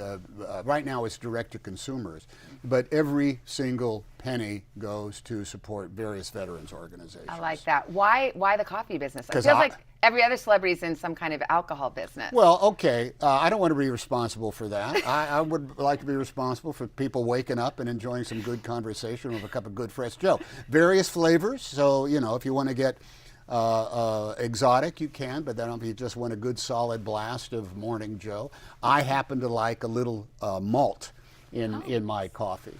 And the desire is just, look, you're going to buy coffee, right? Well, sample ours. It's because I'm going to tell you right now, this is what I've always wanted. Hey, that's good coffee. That's what it'll do for you. He never has a second cup at home. Oh, I'm going to tell you right now, Savannah Guthrie. If a doctor said to me, Tom, you have to give up coffee, otherwise it's going to cost you your life, I would say, bye-bye, because I am not living without a good cup of coffee. 100%. I have a friend at work who quit caffeine, and I said, why? Why would you take away one of life's simple pleasures? Hello, that's like saying you shall never have spaghetti again. I'm not going to live on spaghetti, okay, but I'm going to have it on occasion. How do I find that coffee? Oh, you just go to hanksforourtroops.something. Right? You're terrible at this. Listen, I'm not a corporate sponsor. I'm just a guy that invented it. It's a totally different thing. They invented, yes. Yeah. I invented this coffee. You invented coffee. You see. Not only is he nice, he invented coffee. What can't you do? I invented the idea of getting up in the morning and having a cup of coffee. Oh my God, on this shift, I need Copyright. it. Are you the guy that bought the espresso machine for the White House press corps? Yeah, I've been doing that for a few years. Oh, it's so nice. It goes back to my days. Is it still there? We should find. Well, I does haven't it still been there work? in a while. It did, but that was I left in 2011. I think we've done it like 3 times down there because the way it visited back. Well, now you should send Hanks coffee. Hello. Okay, just saying. It's all done. Hanks for our troops. Thanks for our troops. Yes.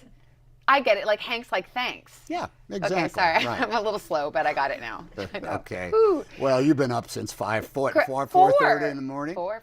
When do you first see your children? In the afternoon when I pick them up from school. Oh my! I'm not going to wake them up at that hour. My husband would kill me. Are you not sleeping in the car waiting for him to come out? Yeah, but then I have a whole routine now, and I try to go home and take a power nap, and then I have another cup of coffee. Yeah. Thank you for doing this. Always a pleasure to see you. Honey, that is great coffee.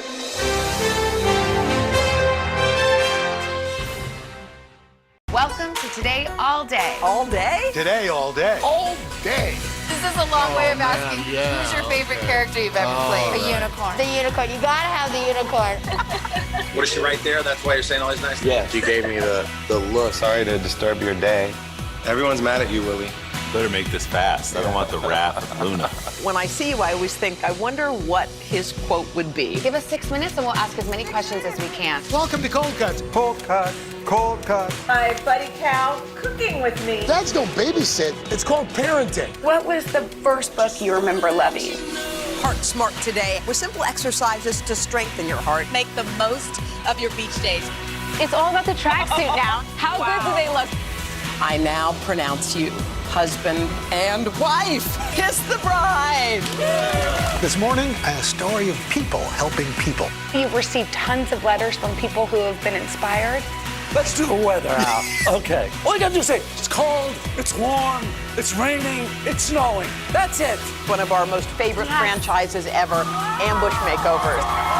Okay. Look at it. It doesn't look so good. No, it doesn't look good. Will you judge us in a cook-off? I will, and you guys will definitely win something. Today, all day. All day? All day. Welcome to Today All Day.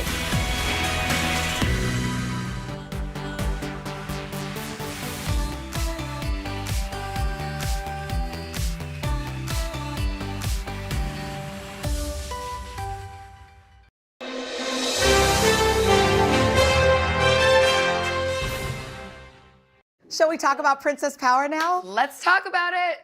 Definitely. That is Princess Power, the new Netflix kids show produced by Savannah and actress Drew Barrymore, jumping in to help your friends no matter their differences. For me, it's fun because it shows little girls, listen, you can still be sparkly and dazzly, but you can also be brave. You can be a good friend. You can be a good leader. You get an A+, Chanel. Yeah. The one thing you said that spoke out the most to me is being a good friend and how I do consider that a superpower. Nothing makes me happier than when I can be there for a friend or a friend is there for me. That is so important. And girls, you know, some are sparkly and princessy and some are more, you know, tomboyish and like sporty. And that's okay. And so I think this speaks to everyone. And it was time to have an all-girls cast also, which I love this. I love Savannah's books. I love Savannah and Allie's books so much. So the fact that Netflix wanted to make them into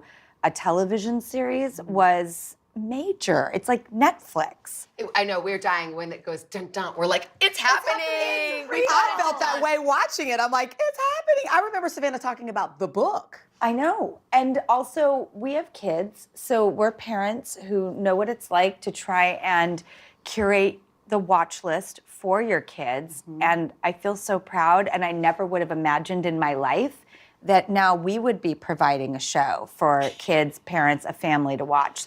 That is so cool. I love how it's empowering to girls individually, but collectively. These girls are not in competition.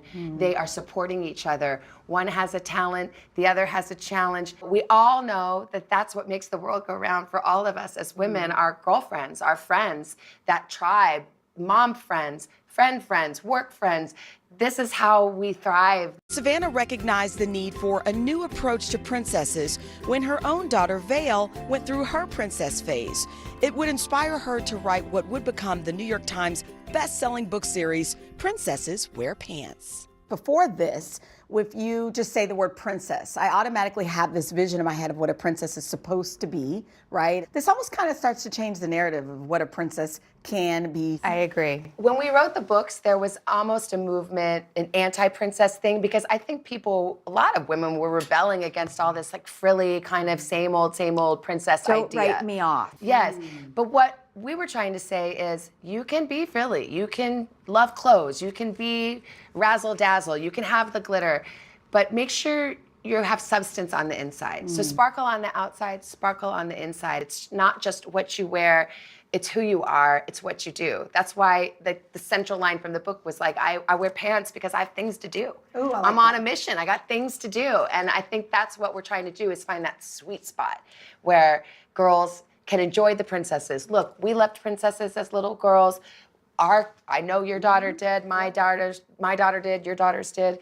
That's okay, we love princesses, but make sure there's something behind it as well. And I think there are princesses out there who are associated with strength. I like that you can have the frilly and the sparkly, but also know that you can get the job done, work with your friends, and do everything. You know, all kids should be given the message that like they're capable of anything. So I think every generation needs, you know, role models that sort of speak to everything, but really lead with capacity. What about Ever After? That changed my life. Wanting to be a different kind of princess is not new to Drew, who in 1998 starred in a Cinderella adaptation called Ever After. I thought, oh, you're the princess, you wait to be rescued. That's how the fairy tale goes. And the film is about, no, you rescue yourself. You want the fairy tale, but you get yourself to that fairy tale. And that was a game changer for me. It really changed the trajectory of my life. I loved Pippi Longstocking. I love Princess Wear Pants. Pippi Longstocking is coming into your world. All the It's things. like we, you know, as girls needed to be told that we could do anything. And that is really important. And the same with like a Charlie's Angels. You never have to also not like boys, include boys, but the girls can get it done. The fact that this went from book to TV is a living, breathing example of what the show is all about, which is female friendship and cooperation and being stronger together. Because of course, I love our books. We don't get to be a Netflix show without Drew Barrymore coming to me and saying, well, I love these books. What if we try to make it a show? Let's hold hands and do it together. Let's be producers together. And without the books, we wouldn't. And by the way, we met so early on the books. We did. I'll never forget I that don't think meeting the with second Ember one was it. and Yeah. Allie. Yeah, the second one hadn't come out yet. Yeah. I knew that there was something amazing there, and it's true. I think I have had some strange confidence because I'm not a confident person. But I've had some strange confidence that hasn't been squandered in this world, that believed I could go after things. And that's what Savannah's books are about. And we have to cultivate that with young girls and boys, is not dim that light of confidence. That's what helped me go after things, because I have just as many insecure, negative thoughts, bad self-talk, as any person. I don't know where I got the confidence to go. It's mostly in work and with friends, Did you add a little bit of your personalities to any of the characters, or do you see yourself in any of the characters? I am Miranda Mellon, head mistress of the Adventure Academy, and you are... Susie Seed Planter. They let me do a cameo. I got to name her. She's a reporter. So we did our sessions together too, which was really fun. How was that in real life? Well, we have footage of it. We do have footage. Drew gave me acting tips. Now look, you don't have to be a great actor to play a reporter, but we had fun. I feel like everybody has to ask you this question because you just have to. A superpower. If you had a superpower, what would it be? I feel like waking up in the morning and smiling might be, or waking up early in the morning. That's your superpower? But you do that now. That's what I'm saying. That is my superpower. Oh, I thought, what's my wish? This is like wish fulfillment. This is like for kids. Okay, wait, I think okay. Chanel's thinking think bigger. Yes, think bigger. You're like, that's what you want to do? All the powers. Most people are like, I want to fly. I'm going to be able to I thought you said, what is your superpower? Supersonic hearing. That's my superpower.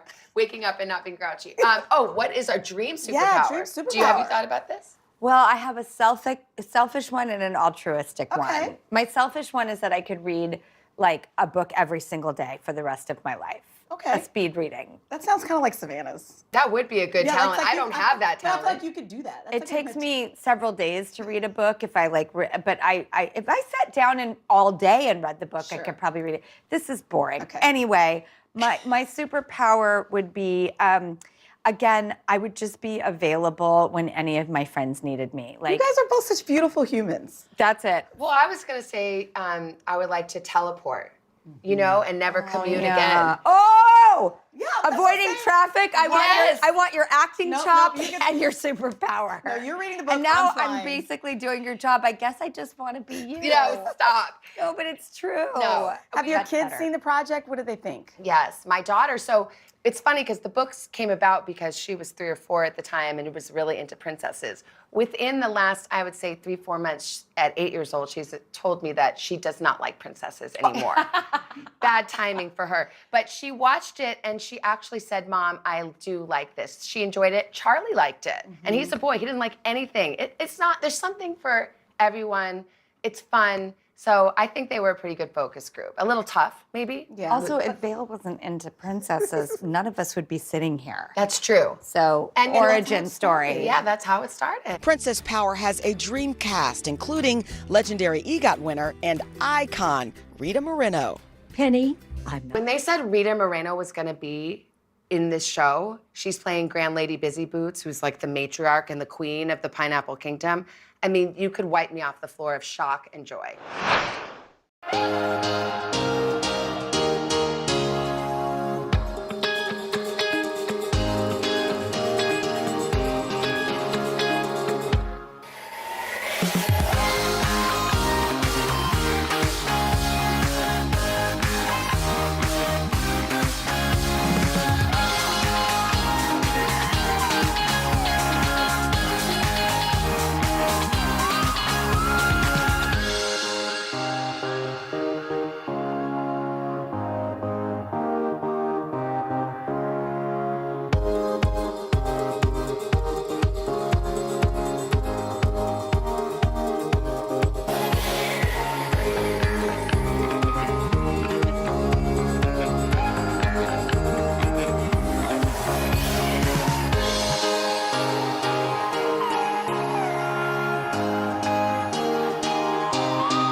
Savannah and Drew have been fast friends for over 8 years. How did this and where did this happen? Love at first sight. It was love at first sight. We It met, happened just like boom. this. We were doing a piece. On your memoir. Yeah. I came to interview you. And it was the electric connection. Did you say, hey, like, I really like this. Do you want to? I think Drew was like, when are we going out? Here's my text. So you didn't even have to I do also that. have the picture of our first meeting together in a picture frame at work. So I look at it every day, and you can see I'm like beaming next to her. Like I made a friend today. We had a soul connection. And Drew cultivates her friendships. She waters those flowers. It means a lot to her. And so do you. We kept in touch, and we meet. We hang out. We'll go out for a drink after work, or I've come to your house for the weekend. We're hanging out today after work. Should we tell her what we're doing? Yeah, go for it. What are you doing? Do it. Tell me. We're getting a tattoo. Today. Like you're gonna have one half and then she has the other? No. Oh, maybe if there's time. She has a very special one that she's getting. Okay. And Drew has, mine's very yeah, this is my like 11th or 12th, and this is yours. I've never had a tattoo. I know, it's really scary. I can't believe I'm doing it. I mean, I haven't told anyone. So by the time this piece airs, will you be tatted? Yeah. Yeah. That's so exciting. Especially because I'm so in love with what you're getting. I know, it's a nice idea, and it's very low key. It's so meaningful that it like brings you to your knees. Oh.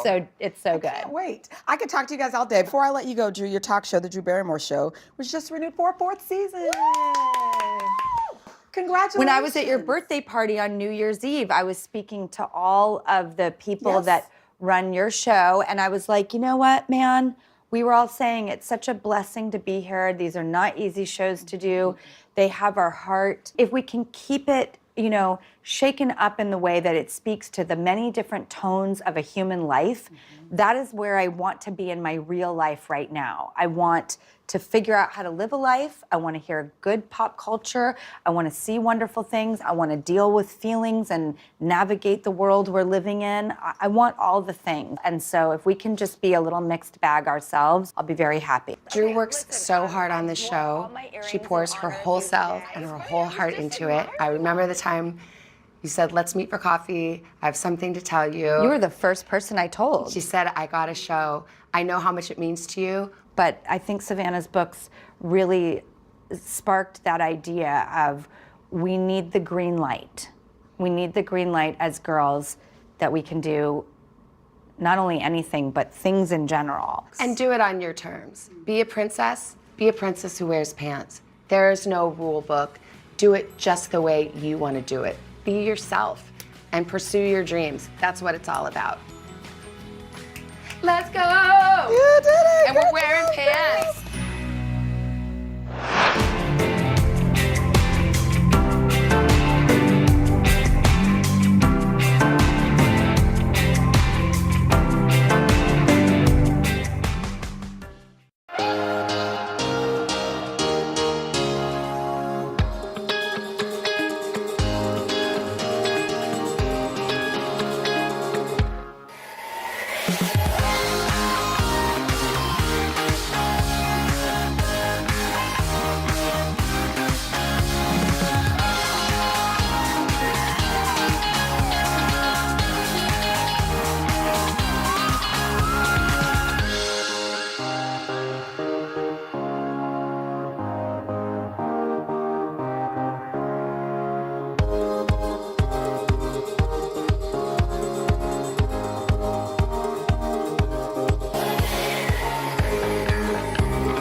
Harrison Ford, 80 years old and 6 decades into his illustrious career, pours everything into his work. And his first foray into television has him enduring the brutal elements in Taylor Sheridan's ubiquitous Yellowstone universe. After your whole long career, you're doing a first. First TV show. How did they get you to do this? By showing me some good writing and a really ambitious project. And Helen Mirren. and all the other terrific actors that have been part of this project. Important question. Have you figured out the Dutton family tree? And can you explain it to all of us? I've got a working knowledge of it. I could be wrong, but I think I've got it pretty clear. I've gone on deep Google dives trying to figure it out. There are a lot of theories, but there's a little mystery here. Well, that's because nobody's straightened us out yet. I know. So you're not going to straighten me out today. I don't think I should be the one. People talk about the conditions on these sets of the prequels. They don't rugged talk outdoors. about it, they complain about it. Okay, are you among the complainers or are you a sturdier sort? You know, it's sometimes bloody cold. Yeah. Butte, Montana is the coldest city in the contiguous 48 states. You know, my first TV job was in Butte, Montana. No kidding. Yes, it was. So I do know it well. Oh my goodness. But it's cold, and you're doing, I mean, you're really on those horses. You're doing that riding. Yeah. Yeah, I mean, you're out there. Yeah. Range war's already started. I heard some of your co-stars said you went fast. Like they had to catch up with you. Well, the horse went fast, and I went with it. You had nothing to do with that? No, there were times when we go fast and times when we go slow. And the reality of the thing is amazing. I mean, we're out there with 1,200 sheep, 800 head of cattle. How's the smell out there? Oh, it's you smell just the green grass, and it's beautiful out there. How does that add to it? Add to your work and what you're trying to do? Well, you're really there, really doing it. I mean, when we're out there with the cows, we're herding the cows. You know, the actors and a bunch of real cowboys. When Taylor Sheridan comes to you, is there like an endurance test? Do you have to like pop down and do 20? Do you have to demonstrate your skills? I can rope a cow. No, I would not have passed. I can't rope a cow. It's going to be the last thing you ever do. The hat is key for Jacob Dutton, and I read that you had looked at 70 plus hats to get it right. Yeah. So what makes the hat right? It's my hat. Look at the feel, the look. No, it was my hat. Oh, it literally was your hat. Yeah. So the costumers went through all these hats and you just said, how about this one? Yeah, the last one. You could have saved them some time and energy. I could have, but I didn't want to use my hat. I'm not worried about the other 11. Just you. In the series, we've had 4 episodes. I thought for a minute they were going to kill off your character, and I was so mad. Oh, I would have been mad too. I have suffered an ambush, and I have taken, according to the dialogue, 9 bullets, and it didn't kill me. And my lovely wife is going to nurse me back to health. His lovely wife is played by Helen Mirren. The series set at Yellowstone Ranch 100 years before Kevin Costner's turn in the modern era. Your character is living in a time of change. It's 1 foot in the saddle and 1 foot on the gas. Yeah, literally. Electricity's coming to Butte. Extractive industries are coming to Butte, and they're about to discover what has become, or will become, the world's largest copper mine there. Also bringing out a lot of silver and some gold from Butte. But they're also, they're facing the pressures that everyone is feeling at that time, the precursors to financial collapse of American banking system, prohibition. It's a lot of competing elements, and the competition that the Duttons are facing is for the essentials of their business. Grass. Drought has limited the amount of grass that's available, and the sheep herders are there with their animals. So there's a real competition for the grass. It strikes me that some aspects of this setting are very unique to the time, and some of these struggles are very timeless. Yeah. Is that kind of what interests you about it? Yeah, and we're talking, we're working with the myth of the West, and we're watching it be battered a bit by the realities encroaching, conflicting interests. What was it like being reunited with Helen Mirren? That was a delight. It's almost as if we'd been married for 40 years. 40 years ago, they were married in the 1986 film The Mosquito Coast. But she's a delight to work with. She doesn't take herself terribly seriously. She throws herself right into it. It was really fun to watch her. There's a way in which your two characters are a unit. They're operating as a unit. Yeah. I asked Taylor about the relationship before we had a script, and he said he doesn't like to write conflict in families. That's ironic. Isn't it? I've seen Yellowstone. I'm not sure he's holding to that principle. I'm not sure he is either. But he wanted to write a positive relationship between us, and I was all for that. Yeah. Yeah. It's refreshing. There's rumors of a second season. Yeah. Will you be there? Yeah. Oh, I love it. You know what? It's not like interviewing a politician. I just got a direct answer. Thank you so much. You're welcome. I'm so relieved. I don't even know what to do with myself. Well, we could just pack it up and wait for next season. Exactly. No, wait. No, I have Harrison Ford with me. You don't get out of it that easily. I'm trying to be normal here. Is it like that everywhere you go? You have these super fans to whom you mean so much for any number of roles. I don't see it that way. I'm very grateful for the support of people that have really given me a wonderful life and opportunities to do things I enjoy doing. If you did see it that way, you might not be that normal. I might not be here. Correct. Well, you might, I don't know where you'd be. Maybe at the spa. I don't think so.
Days have come and gone.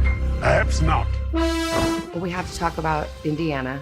What does it mean to you to be having this epic character come back to us? Well, it means essentially that it's the last time for me. And I'd always wanted to see Indiana Jones at the end of his career, towards the end of his life, when everything catches up to him. So you wanted to do it. They didn't have to beg and plead and cajole. Oh, no. I wanted to do it. I wanted to do it. So when you say this is the last time for Indiana, you know what us fans here, we think you're saying there's a chance. So you're saying there's a chance. Well, I mean, I know that other projects are being developed for television, and I'm not part of that. Yeah. So for me, this is the last time. Was it hard to say goodbye? No, I just wanted to get this one out there. Do you like how it's resolved, however I it is do. resolved? I do. I had a ball working on it. It was really great. Again, great actors, terrific writing. Jim Mangold did a great job. I know how much the story means to you, as much as the action, which of course we all love. But do you like the story? Do you feel like fans will like the story and how it ends? Two different questions. Yeah, well, I mean, I think there's, you know what? It's just the way it ends. I hope they'll like it. I mean, it's entertaining and it's a little surprising, and it's bold. So I'm happy with it. I don't need another lecture. It's about Gabby. Oh, I was kind of looking forward to a fight. You have another TV show, Shrinking. I read a review from NPR that says that you give the funniest performance this reviewer has ever seen from you. A whole new comic gear. How about that? Just in time. Just in time at age 80. Yeah. He said, well, Lucy, it goes on to say, when you take very good comedy writing and you give it to someone as gifted with the control of his voice and his face as forward, it comes back to you as exceptional comedy. Do you ever read reviews? I'll read that one. It's a good one. Spoiler alert. That's great. I gave you the good stuff. I'll take it. You are, at 80 years old, as sought after as ever. Did you ever think it would be this good this long? I didn't think about it. It just happened year by year. Yeah. It's a surprise to me that I'm 80. What's left to do? Is there something that you just wish you could? Just the good stuff. Yeah. Just whatever good material I'm lucky enough to come across. I heard you and your wife, Callista, that's on the list, maybe to work together someday. Someday. Yeah, if we find the right thing. Yeah. So do you think you'll act forever? That's really more of a request than a question. Sweet. The idea of not working doesn't make much sense to me. It's really where I feel most alive. Did you ever think about what might have been if that road didn't open up? What your life might have been like? At the risk of not being appropriately reflective, I never think about it. I'm going for reflective here. No, that's what my wife is always wanting. The direction she wants me to go, but I'm too busy trying to figure out what I'm doing right now. What has it meant to you, this life? It's meant a life of contact with extraordinarily gifted people with whom I've had the pleasure of spending time. I cannot imagine a better way to spend my time. I think you were pretty reflective. Well, Ish. Ish. Maybe next time we meet, I'll go a little deeper. Thank you so much. I really appreciate it.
If you were to assemble an all-star team of actors, these four incredible women would be in the starting lineup.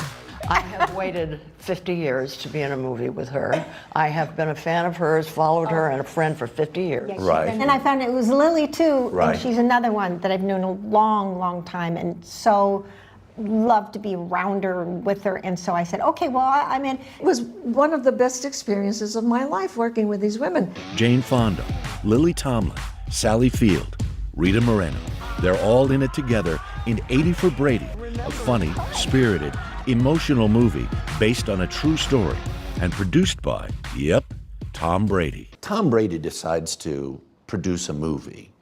And did any of you think, Lily, did you think, why would I go into this movie with a football player as a producer? Well, I'm sure he had help. Right. Well, you want to be in something that's successful, right?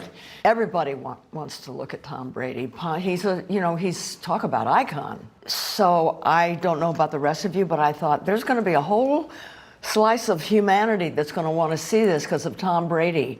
And maybe they've never seen anything from me, so I'll be introduced to a whole new audience. I really don't think you could do this movie without Tom being, behind it in some way. And Brady's the only thing that rhymes with 80. So guess that explains everything. Yeah, right. Walked into my trailer with his jersey that he was going to sign to me, and my knees gave out. But I was standing next to the sinks. Well, your knees always give out. Well, it's your age. No, that's Lily. Oh, that's It's Lily's knees. Yeah. I knew it was somebody's knees. Taking this one. He's cute. My character, the first time she sees Brady, she says, "Que bruto." I thought, perfect, that's perfect. Que bruto. Let's go. Como se dice in English? What a hunk. She What a also hunk. likes men. But with this very gentlemanly attitude, this enormously tall boy walks into my dressing room. I don't get weak in the knees anymore. However, he's adorable. And he was so kind. He signed the sweatshirt for me, for my nephew. I thought, wow, what a nice guy. Lily, did he ask you for any tips? I mean, you have this very important scene together. he tried to give me some no, I'm kidding. He's totally natural. He's a natural actor. It's a story of 4 women who rally around a friend who has cancer. Their passion for football and a great quarterback propelled them to the Super Bowl. It becomes an adventure of you all going to this game. Yep. And the thing that occurred to me was, while it was a group adventure, it was also an individual journey, was it not? Yeah. For each, For each character. Exactly correct. Mm-hmm. Sure. Yeah. What was your journey? Well, my journey was, I'd just gotten a new notice from my doctor, and it was some years later, and I refused to open it because I had this notion that we would go to the Super Bowl and have this one last memory, share it, the 4 of us, and I wouldn't do anything to disrupt that. And so I wouldn't even open the request that I was getting from the hospital to contact them. Look at your test results. Yeah. Right. What was your journey? My character's journey is I'm the one that's been married a very long time and kind of happy with the marriage, but gave up an academic career to support my husband and my kids, and the story of a lot of women who take a back seat to the journey of their husband and children, and kind of certainly hasn't had the same life as Jane's character, and is kind of wishing she had that time to be wild and frivolous and drink too much and stay up too late. Eat a lot. Yeah, eat a lot. She eats a lot. Yeah, my character eats a lot. And very impressively. So it created somebody who just was hungry. So hungry for things they hadn't had before. Oh, and that's what. The scene when you're talking with a full mouth, that is so funny. Oh my Joke God. to death. But so that's her journey, and as difficult as it is for this character, for what Lily's character's going through, my character's saying this was the best time of my whole life. Yeah, that's my whole life. Fortunately for them, they really are football fans, so the love of the game was not a stretch. I have 3 sons, so I was a football fan. And I learned to love it through my husband. I loved watching it with him. I still don't understand all the rules. I don't think anyone understands all the rules. I think the announcers barely understand the rules. I don't know what to call that yellow line. What is that? The down? What is Well, it that's a called? fake line in the Right. That's still where don't- the first down But is. as you can see, I don't know the phrase. But it doesn't seem to matter. No, hell no. As seasoned pros, they felt Brady's pain after Tampa's loss. So Tom may have played his last game. Why would it be his last game? What makes you say that? Well, it didn't go well. It didn't I go know. well, and I watched it too. That the defense did not help him. Well, you know what? But lots Anyway. of times he's played great with no defense whatsoever. That's the truth. So you're saying he didn't play his best game? He did not play his best game. Whatever his future holds, this group has nothing but love for number 12. And the feeling is mutual. Well, apparently Tom Brady has a crush on you. Me? I read Gronkowski was encouraging him to date you. Me? I'm just- Wait a minute. He never told me that. You didn't feel that He's too vibe? shy. No. Where were you all these years? Of course, Tom was in the cradle. That wouldn't have done me much good, but I could have waited. You're making this movie, and one of the things that really occurred to me was the sort of age stereotypes that make you cringe when you're in a movie theater. I felt like that was absent here. Or if they were there, you all powered through them in a miraculous fashion. Did I get that right? The second part, we powered through. We powered through. Only knew. Yeah, we powered through might be the It has operative to word. do with knees and shoulders and how fast you can run at 85. Right. And 90. And 75. I wasn't 80. I call her the baby of the group. Right. Yeah. I kept saying, we're not all 80, and then she says, no, we're not all 80, I'm 90. She's the baby of the group, but she's also the mama, Sally. That's Okay. true. She's sort of the Yeah. Can I see proof of that age? Do you Yeah, have some really, right? documents? That's what we keep I saying. mean, my goodness. It's them Puerto Rican genes, I guess. We keep trying to wear her out, tire her down. But no, it's not just how she looks. I mean, yeah, she's unstoppable. she has more energy than, we would go home and rest. She would go out to dinner. She would go to plays. Have you seen the sign at the Geffen? No. We went out. I was sound asleep. And I think she's probably done 4 movies Yeah. between then and now. I've done a couple. Have you really? But all this has happened in the last couple of years. It's as though my career has suddenly taken this lovely little upward swing. And I am thrilled, I'm happy, I'm flattered beyond words. And it really proves to me what I keep saying, which is that age has very little to do with it. It should not have anything to do with it.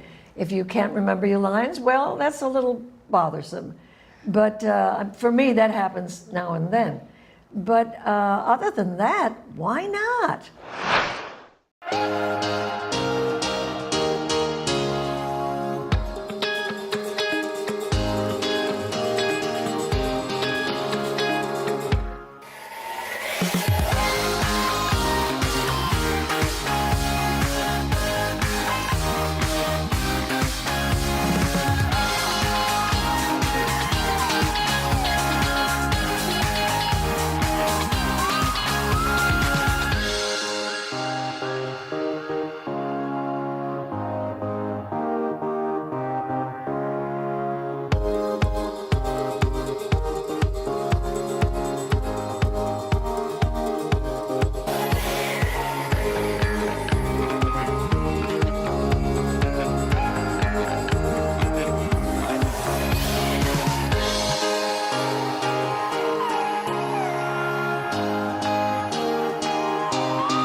Edie for Brady succeeds because each of these women are just so darn good at what they do, and they have the hardware to prove it. Who of you have won an Oscar? Oh, yeah. I'm the only one out. I have a nomination. You have all the rest of them. Serious? Including a Nobel Prize or something. Right. Okay. Who has a Tony? I have a nomination. I have 2 I nominations. have 2 nominations. And I've been told I won, but I don't remember. Emmys? I maybe have the most Emmys. Well, how many do For you sure. have? I think I... Well, 5, 6? I have 9. I have Oh, well, 8. up. Oh, my But God. 8? I have 30 nominations. Oh, well, I can't even be in the same room with this woman. Who's got a Grammy? I do. You're like the Yankees Murderers Row. I'm an Oscar away from an EGOT, and I'm 83. We have to work I'm on getting this. too old to be an EGOT. Sally, Yes. you're going to get a Lifetime Achievement Award from the Screen Actors Guild. Yes. Oh, Yeah. why did you not tell us? Well, what was I going to say? Yeah. Great. More than deserves. Oh, gosh. yeah. I didn't want anybody to know. Harry, gosh darn it. Sorry. Okay. At the end of the day, it's work, not awards, that matter most for these legends. Ultimately, it's about getting the jobs, getting the work. All the awards in the world don't mean a damn thing if you can't follow up with work, right? And just tenacity. Keep your head down. Get your ego out of it and keep going. Honest to God, I swear to you, I'd give every one of them back for another good role, and I'd give everything I've ever gotten back for another great role with all these guys. Each of your characters is going through a sort of a journey of some self-discovery.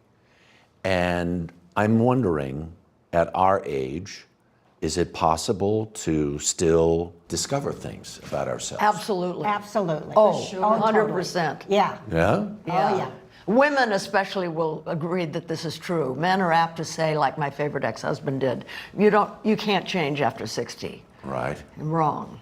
Growth is possible? Yes, totally. The other thing that I thought about a lot as I watched this, and as I've observed my wife's relationship with her pals, is your character is in trouble, basically, is trying to figure out how to survive.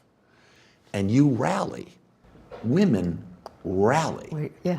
Right? Yeah. In what a way. Great phrase, women rally. I'm going to remember that. That's neat. Right? Did that feel authentic to Totally, you? absolutely. Women do rally. And it's partly because women also express their needs and their vulnerabilities. I need help now. A guy will like stuff it and not admit that maybe he's a little vulnerable because that's what he's taught to do. Right. And women express vulnerability, so friends rally. This has been really fun. Now you can see what it was like shooting with us. You couldn't make us stop. You couldn't make us pay attention. We were just, here we were. Constantly chatting. Or singing. And they were saying, rolling, rolling, ladies, rolling. It shows up on screen. I mean, there really is. There's good stuff there. Oh, good. I'm Right? so glad you think so. Yeah, yeah. Thank you, Harry.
I'm a sucker for all the subliminal things no one knows about you. They're 3 of the world's most famous brothers, the Jonas Brothers. Kevin, Joe, Nick.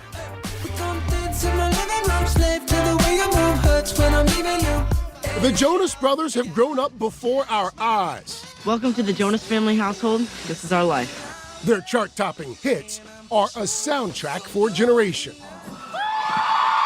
This week, they hit the bright lights of Broadway. The boys are back in town. Boys are back in town. 5-night residency. 5 Broadway. nights.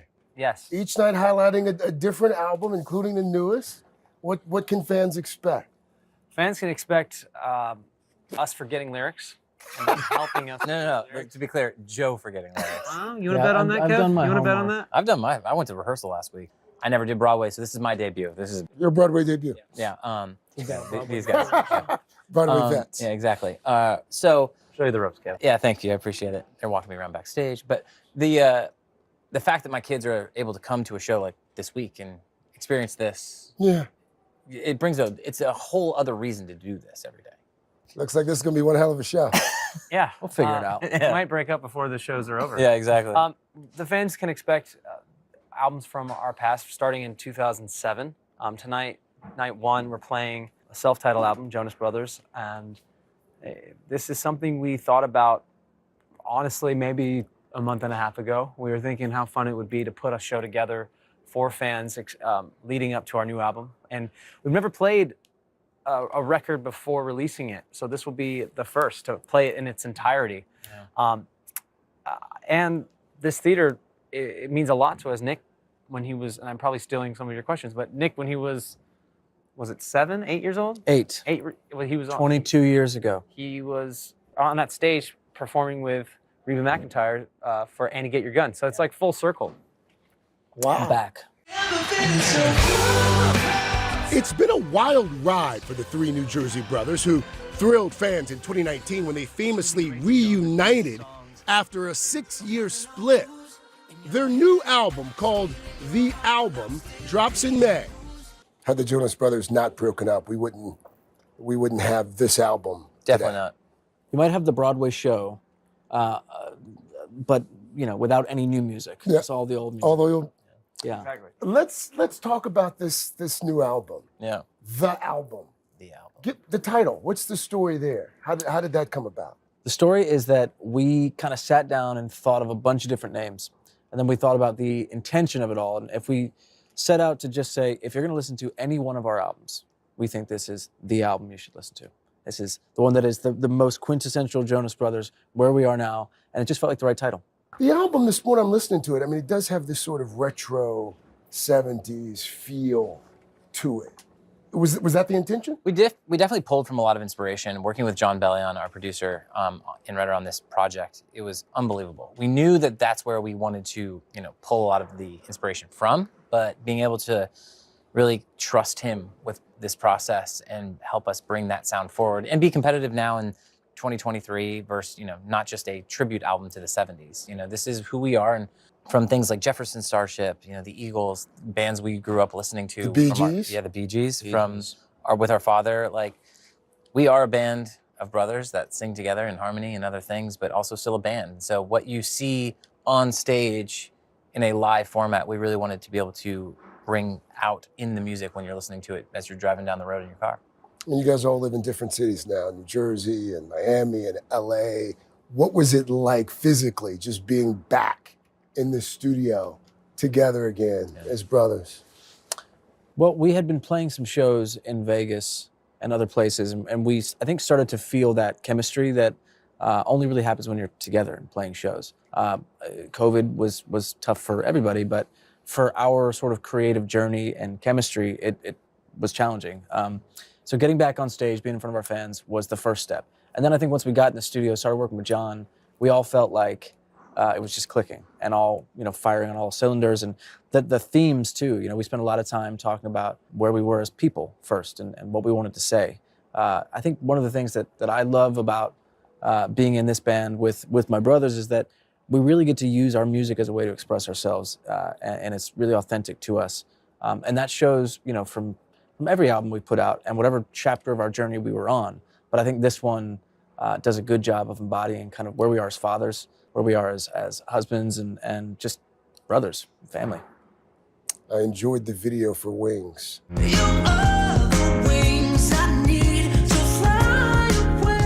The music video for Wings off the new album features White Lotus star Haley Lou Richardson, who happens to be a super fan.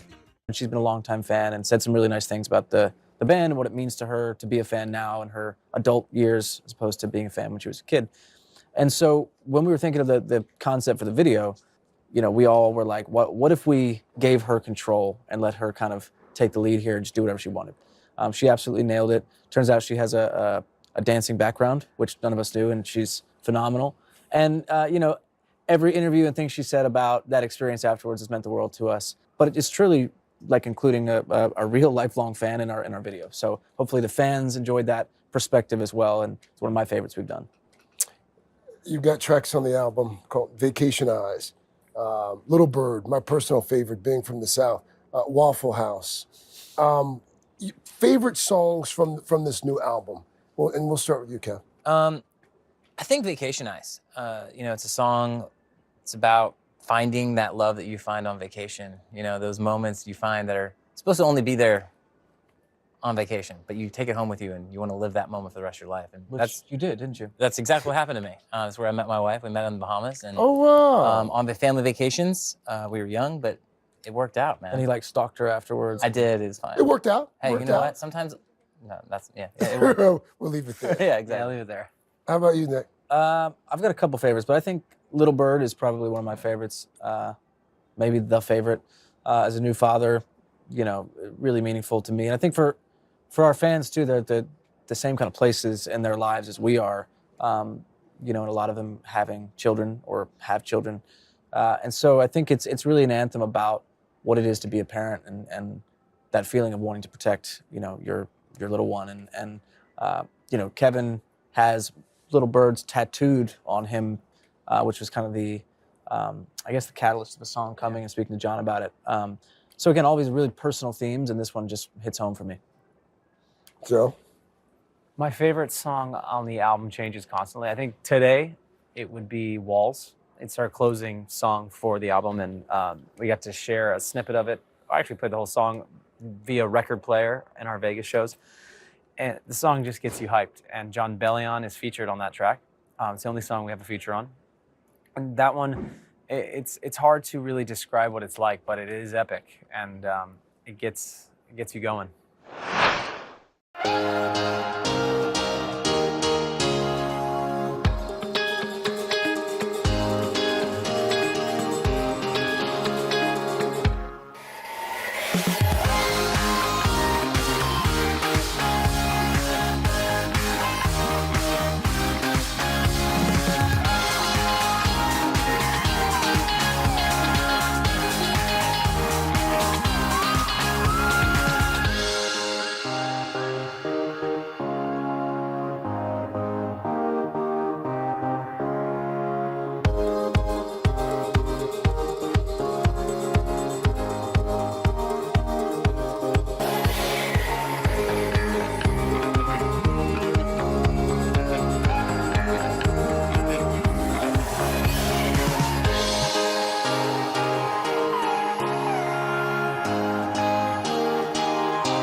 The Jonas Brothers now gearing up for a new era and taking nothing for granted.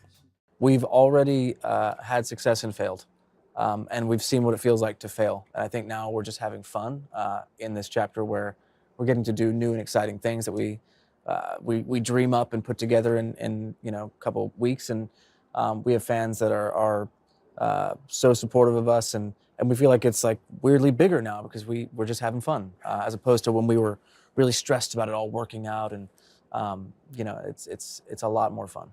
I think a lot of people would hear you say that you failed and they would disagree with that. They haven't watched a few of my personal performances then. Certainly had a few therapy sessions that I could include them on, but we can leave that out. Learning curves. Learning curves, I mean, better way to put it. We all learn from our mistakes. Totally. Sure. Yeah. Right? Yeah, for sure. Yeah. And, you know, I think the band kind of going off doing our own things and breaking up was really the failure I'm talking about. It's like, it was a win for us as family and important at that time, but what came out of it is that I think we're all able to look at this and say, what's gonna make us happy? And their families expanded along the way. Kevin, Nick, and Joe, all now dads themselves. Let's talk about the other things that have changed since you guys burst onto the scene. Social media. There was no Instagram, no Facebook, certainly no TikTok back when you guys we had to keep up these days. broke through. I feel it, I feel it, I feel like I read through the ceiling. It's really changed dramatically the way that you interact with your fans. Definitely. How so? How so, Joe? I think it's fantastic because you're able to connect with fans on a like millisecond basis. Where when we were starting, MySpace was just beginning. We got 100 followers on MySpace, and we were ready to retire. We're like, we did it, guys. We made it. We made it. Let's go. I think we even celebrated that night.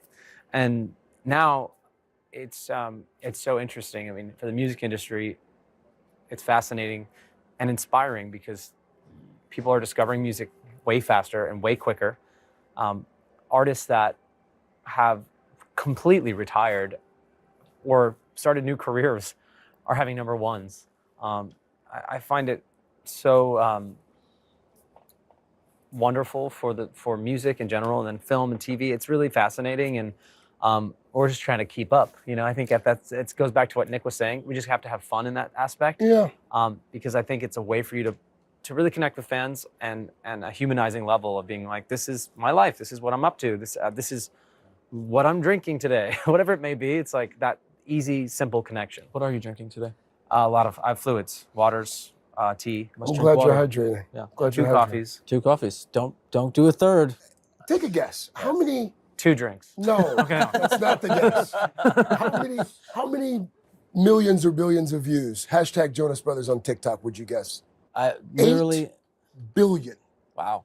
8 billion. billion. Where's the with a A-cam? B. Do they give you a plaque for that? $8 billion. Yes. Does that surprise you at all? Yes. Yeah, definitely. It's not something that we go and say, well, how many billions do we have from doing? But it's inspiring. That's exciting. We're so honored, and I think it's a great way for people to be discovering our new music.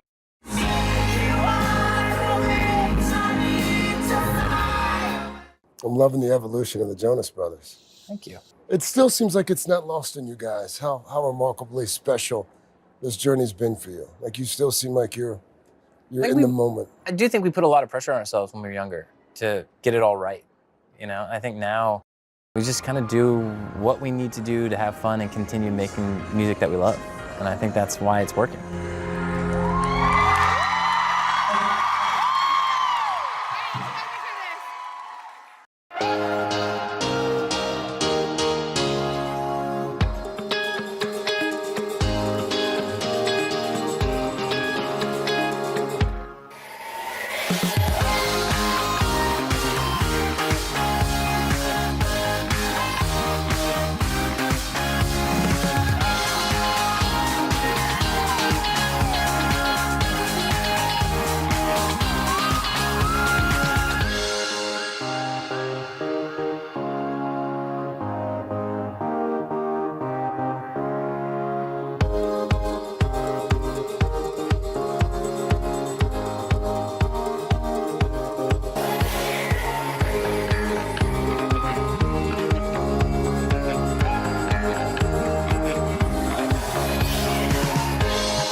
Okay, deep breath, here we go.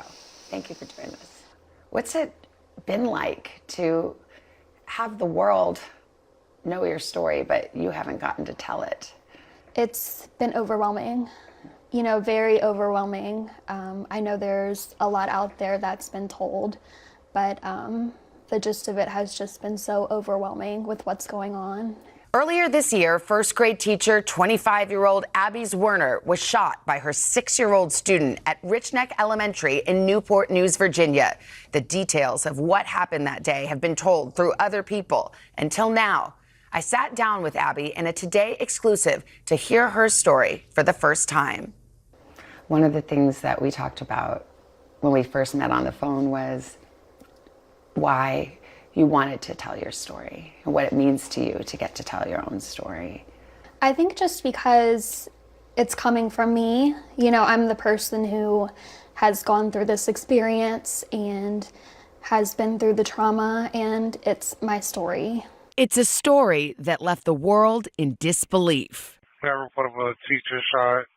Active shooter. They're in lockdown. Unknown where the shooter is at this time. First grade student. Unknown where that student is. This shooting was not accidental. It was intentional. So let's talk first about just how you're doing. How do you feel? How is your recovery going?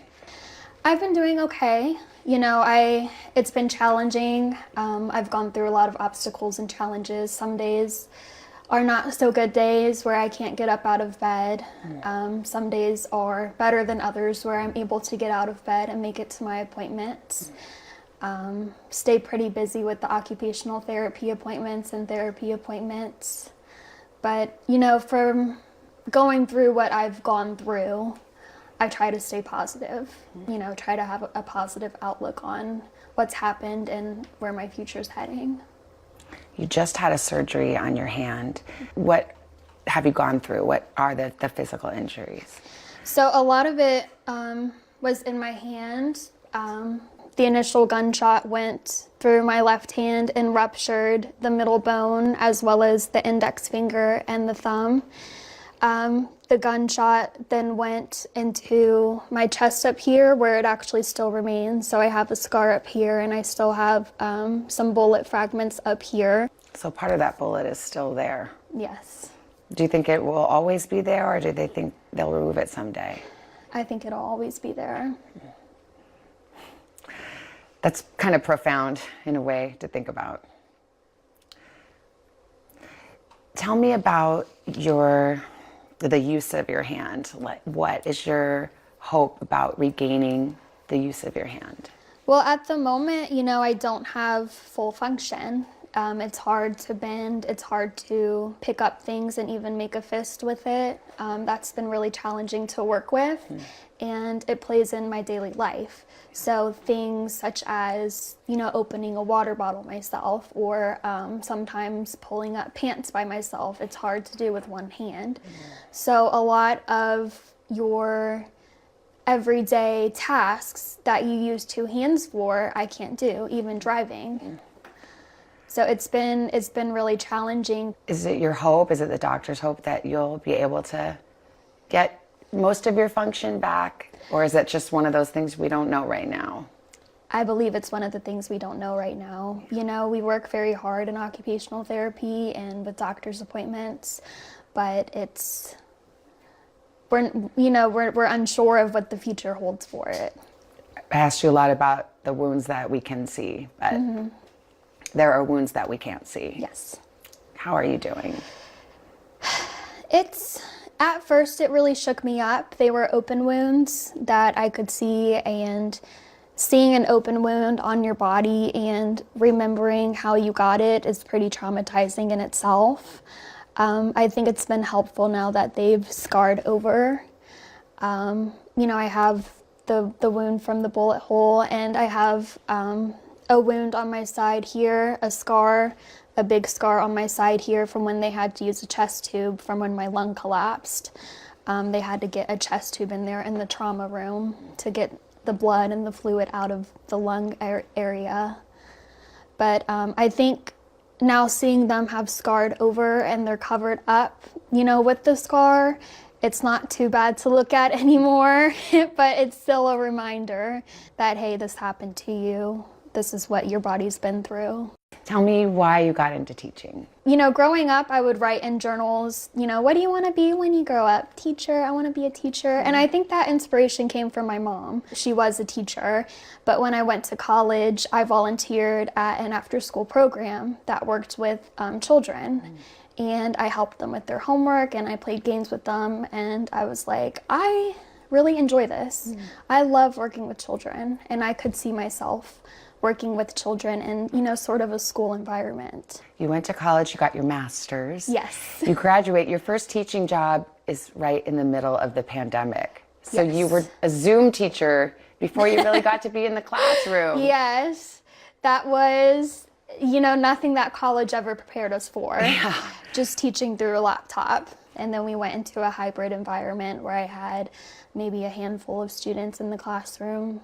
And what was it like when you got to finally be in the classroom with your kids? Oh, it was amazing. It was like the moment that you had been waiting for. Like, this is what I've been practicing, this is what I've studied, this is what I've been looking forward to. It's finally here. I guess you had taught, like, I think my timing is right, about a year or two. So we're coming into January of 2023. When Christmas break was over and you were coming back to school and coming back to the classroom, how were you feeling about everything? What was on your mind? I was excited to be back after break. You know, breaks are always nice because you get a break, and mentally you get a break. But I was excited coming back into the classroom and starting off kind of, you know, your second semester of the school year to really kick back learning again, and to hopefully watch them grow and learn even more. So it was January 6th of this year. What do you remember about that day? I remember a lot. I remember it felt like, you know, the morning it felt like just a regular school day. It was a Friday. Glad it was a Friday because your weekend's coming up. You get a mental break again before you start your week over with school. It felt normal, but I started hearing things and things started happening that made my fear grow. As the day went on, it grew more. My fear grew more. I remember him pointing the gun at me. I remember the look on his face. I remember the gun going off. I remember feeling something. It was a pretty scary day. In that moment, what's going through your mind? This is so hard to fathom. A 6-year-old first grader with a gun. I was terrified. In that moment, my initial reaction was, your kids need to get out of here. You need to get your students out of here. Your kids, they need to leave. You know, this is not a safe classroom anymore. They need to leave. You need to get them out of there. And then you need to go find help for yourself. It was pretty shocking. You know, once the firearm went off, and then I felt something, that shock itself that I had been shot. You knew you had been shot. Yeah. That was pretty shocking itself. But I just wanted to get my babies out of there. What did the kids do, say? How did they react to seeing what had just unfolded right before their eyes with their teacher? They were screaming. Yeah, they were screaming, and I think they had a sense too that they needed to leave. I think they knew as well that they had to get out of there, but they were extremely frightened and screaming.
police chief said after that you had ensured that the kids got to a safe place.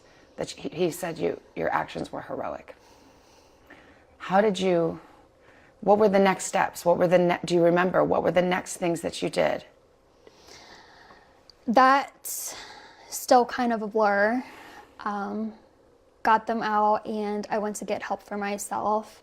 I didn't know at the time that my lung had collapsed, but I started not being able to breathe, very raspy breaths, and my vision started going out. I remember I went to the office and I just passed out. I thought I had died. And the next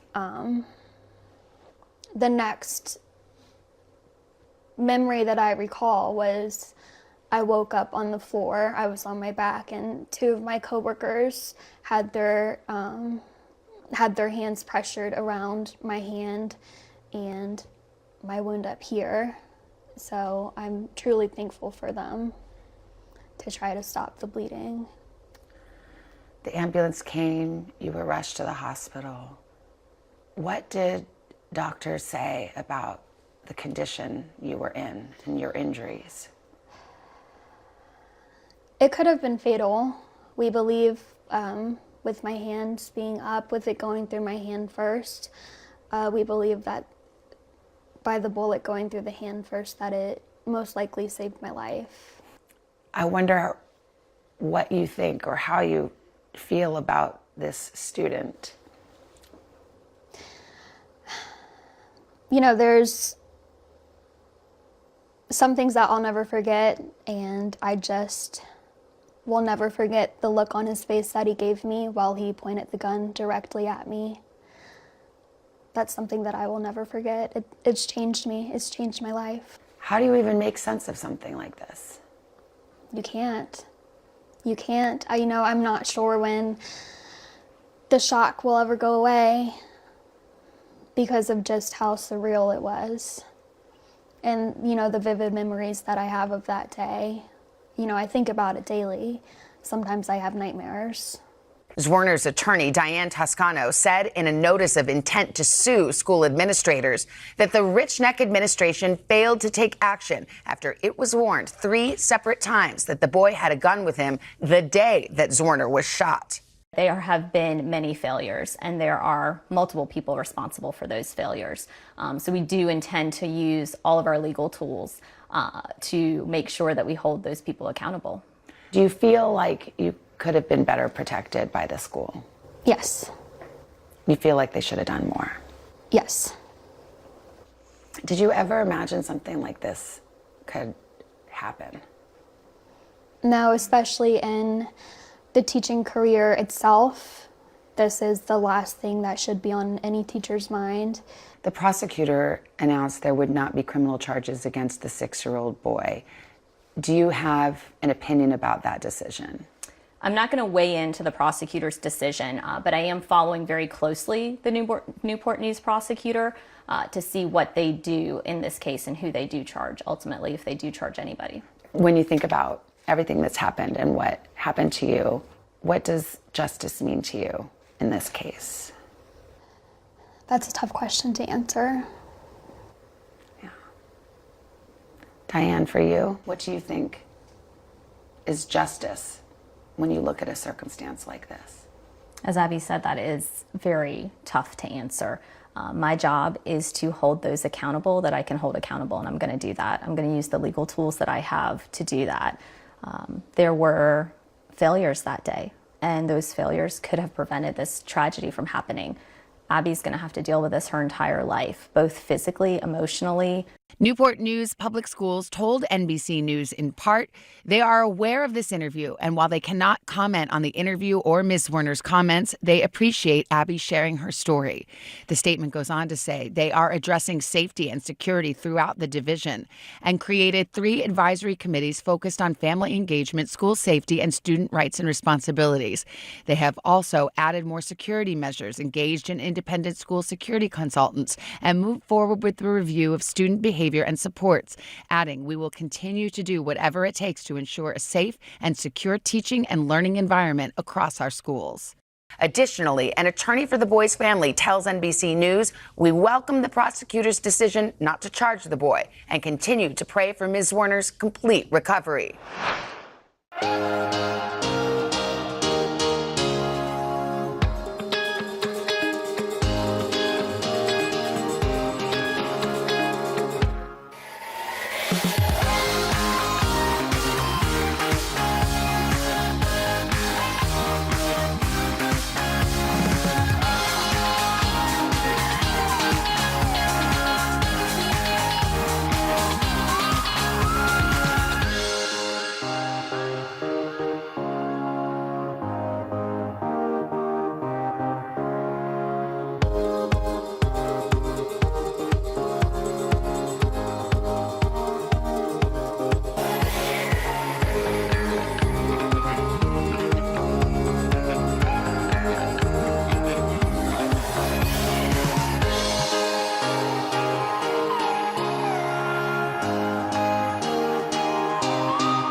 In the moments after the shootings, Warner's mother and sister rushed to be by her side.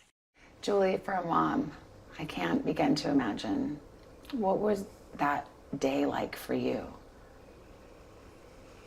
Shocking, very surreal. I broke a lot of speed limit laws, traveling from Williamsburg to the hospital. Hannah heard me hysterical on the phone, as did a friend of mine that I had called. I didn't know anything. You know, I got a phone call. This is so-and-so, Abby's been shot, she's at Riverside. That's all I knew. Didn't know if she was alive or not. Had no idea that she was shot by one of her students. You're a teacher. Right. I mean. Right. But I mean, you know, just as a mom, like to know that your child has been hurt, and I can't even describe it. It's terrifying. Terrifying. Once at the hospital, Julie waited anxiously for any update. In fact, when I got to the hospital, it was locked down and I couldn't even get in. I had my ID in my hand. You know, I'm just trying to get in and see if she's okay. Mm-hmm. And they wouldn't let me in for about 10 minutes. Oh. Finally, 2 detectives met me at the door with hospital security, and the 3 of them walked me down this very long hallway in the hospital.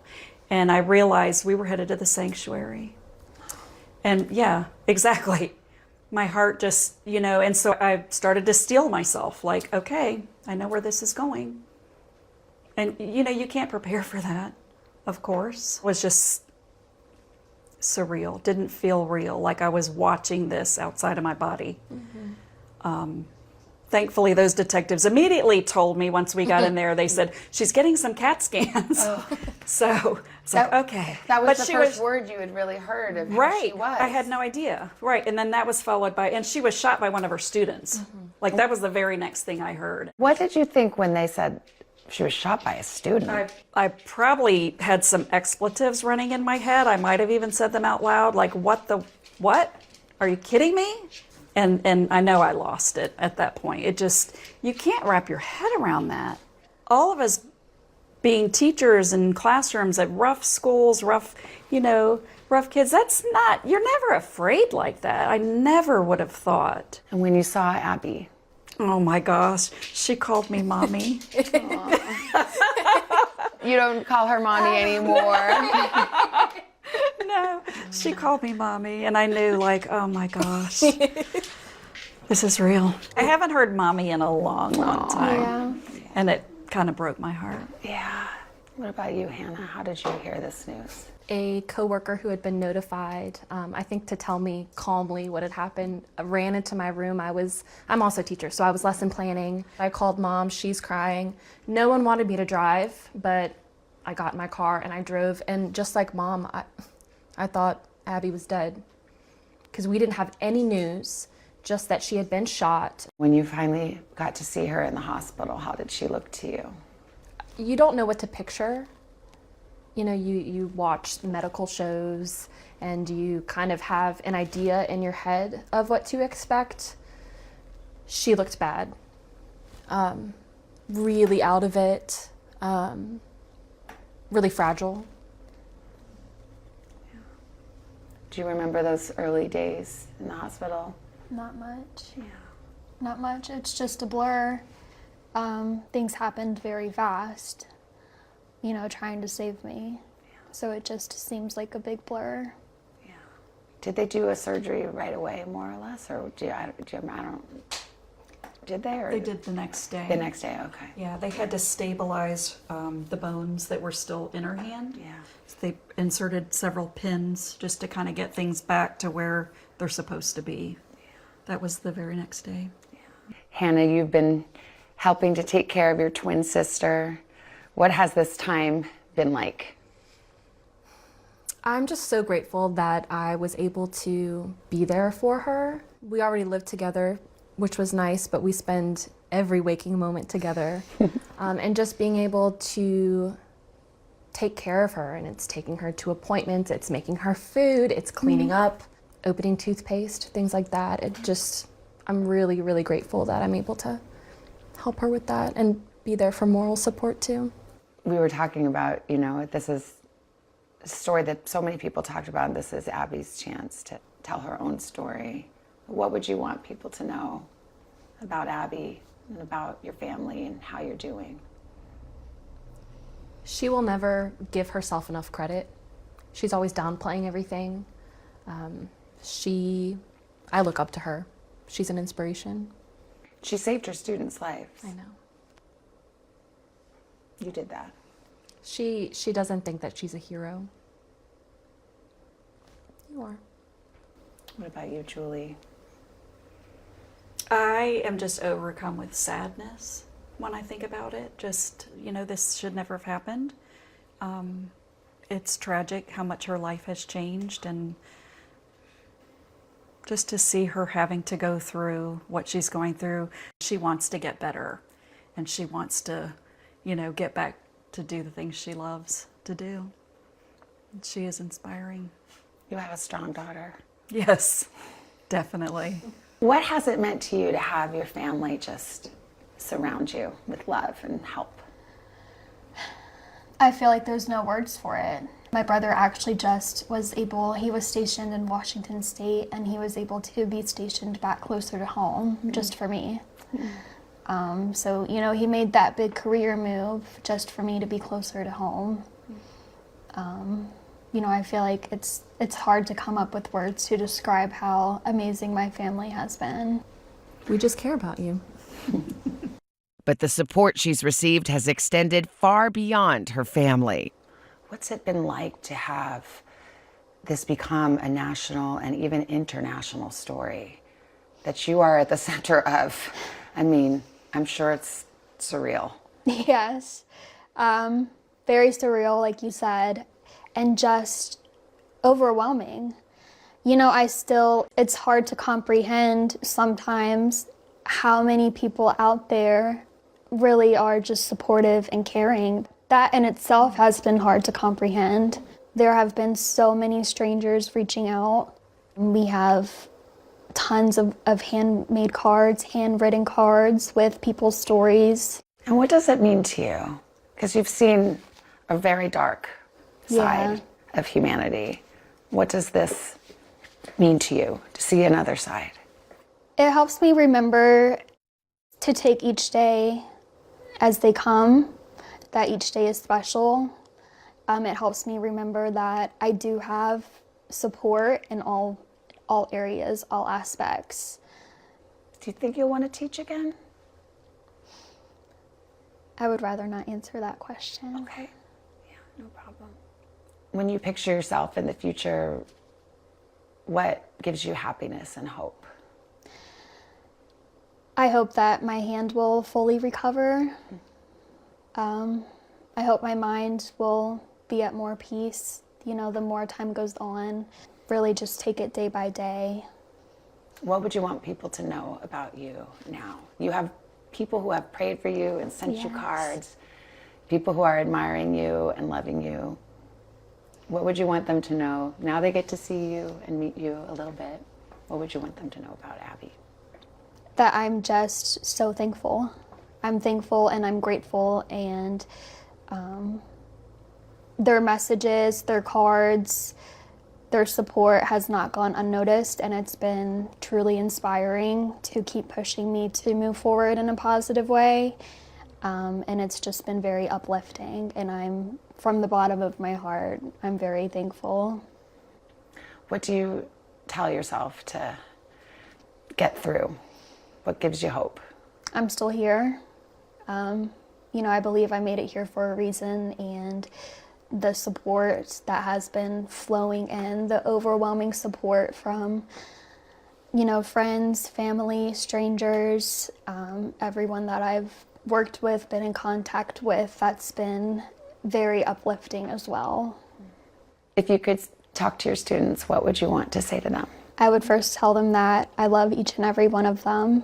I'm very grateful that they're all alive and they're safe and they're healthy, and I just miss them dearly.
Thank you for inviting me to tea. It's nice. This Welcome. is our tea. We should do that. Aren't you supposed to lift your pinky? Do you know how to do it properly? Like the no, royal? Neither do no. I. Okay. I end up doing it kind of like America. Oh no, let's do it like we're in England. It's like cold outside, you know. I think this is now just so you could say, you know, Savannah Guthrie appeared at the Carlisle That's Hotel. right. I'm hoping it will enhance my reputation. No, look, dump this stuff. Get your own thing. It's just called Savannah at the Carlisle. Joining Savannah at Carlisle. Having tea with Tom. Come on. I know. Listen, I'm signed up. Are you signed up with me? You've already been my co-anchor once. Listen. You and I, we have like a road show that we could do now. We have a shtick. Well, I know we've been to Indianapolis. Yes, we We've have. been to D.C. a couple of times. Many right? times, Where, yes. Where do you want to go? I don't know. Can it be somewhere warm? I don't know, like Not this Savannah time of and year. Tom tour great spa locations of the world. All right, that's it. Cut to, yeah. How about that? Us laying on just, Yeah. Let's do a shot of us. We're getting massages. And the camera's underneath those holes where you put your Yes, face. it's very and we could just flattering. talk to each other. Oh, it'd be very flattering. We could chat. Well, you actually, Crack staff. I know, Can you get exactly. on that? Let's get They're on waving it. over there. Bahamas first. They're waving over there. I mean, you actually, you meditate, right? I do. You're very much on the wellness path. I can learn a thing from you. Okay, all right. You got to maintain that temple, Savannah. You got to take care of it. So the mind. I've only been meditating. You know who taught I should stop meditating? Who? Jerry Seinfeld. Really? Yeah, I met Jerry. It's a famous people's club. Hey, Jerry. Hey, Tom. We don't really know each other that I'm not ever invited And I there. said, so Tom, what are you up to? And I said, well,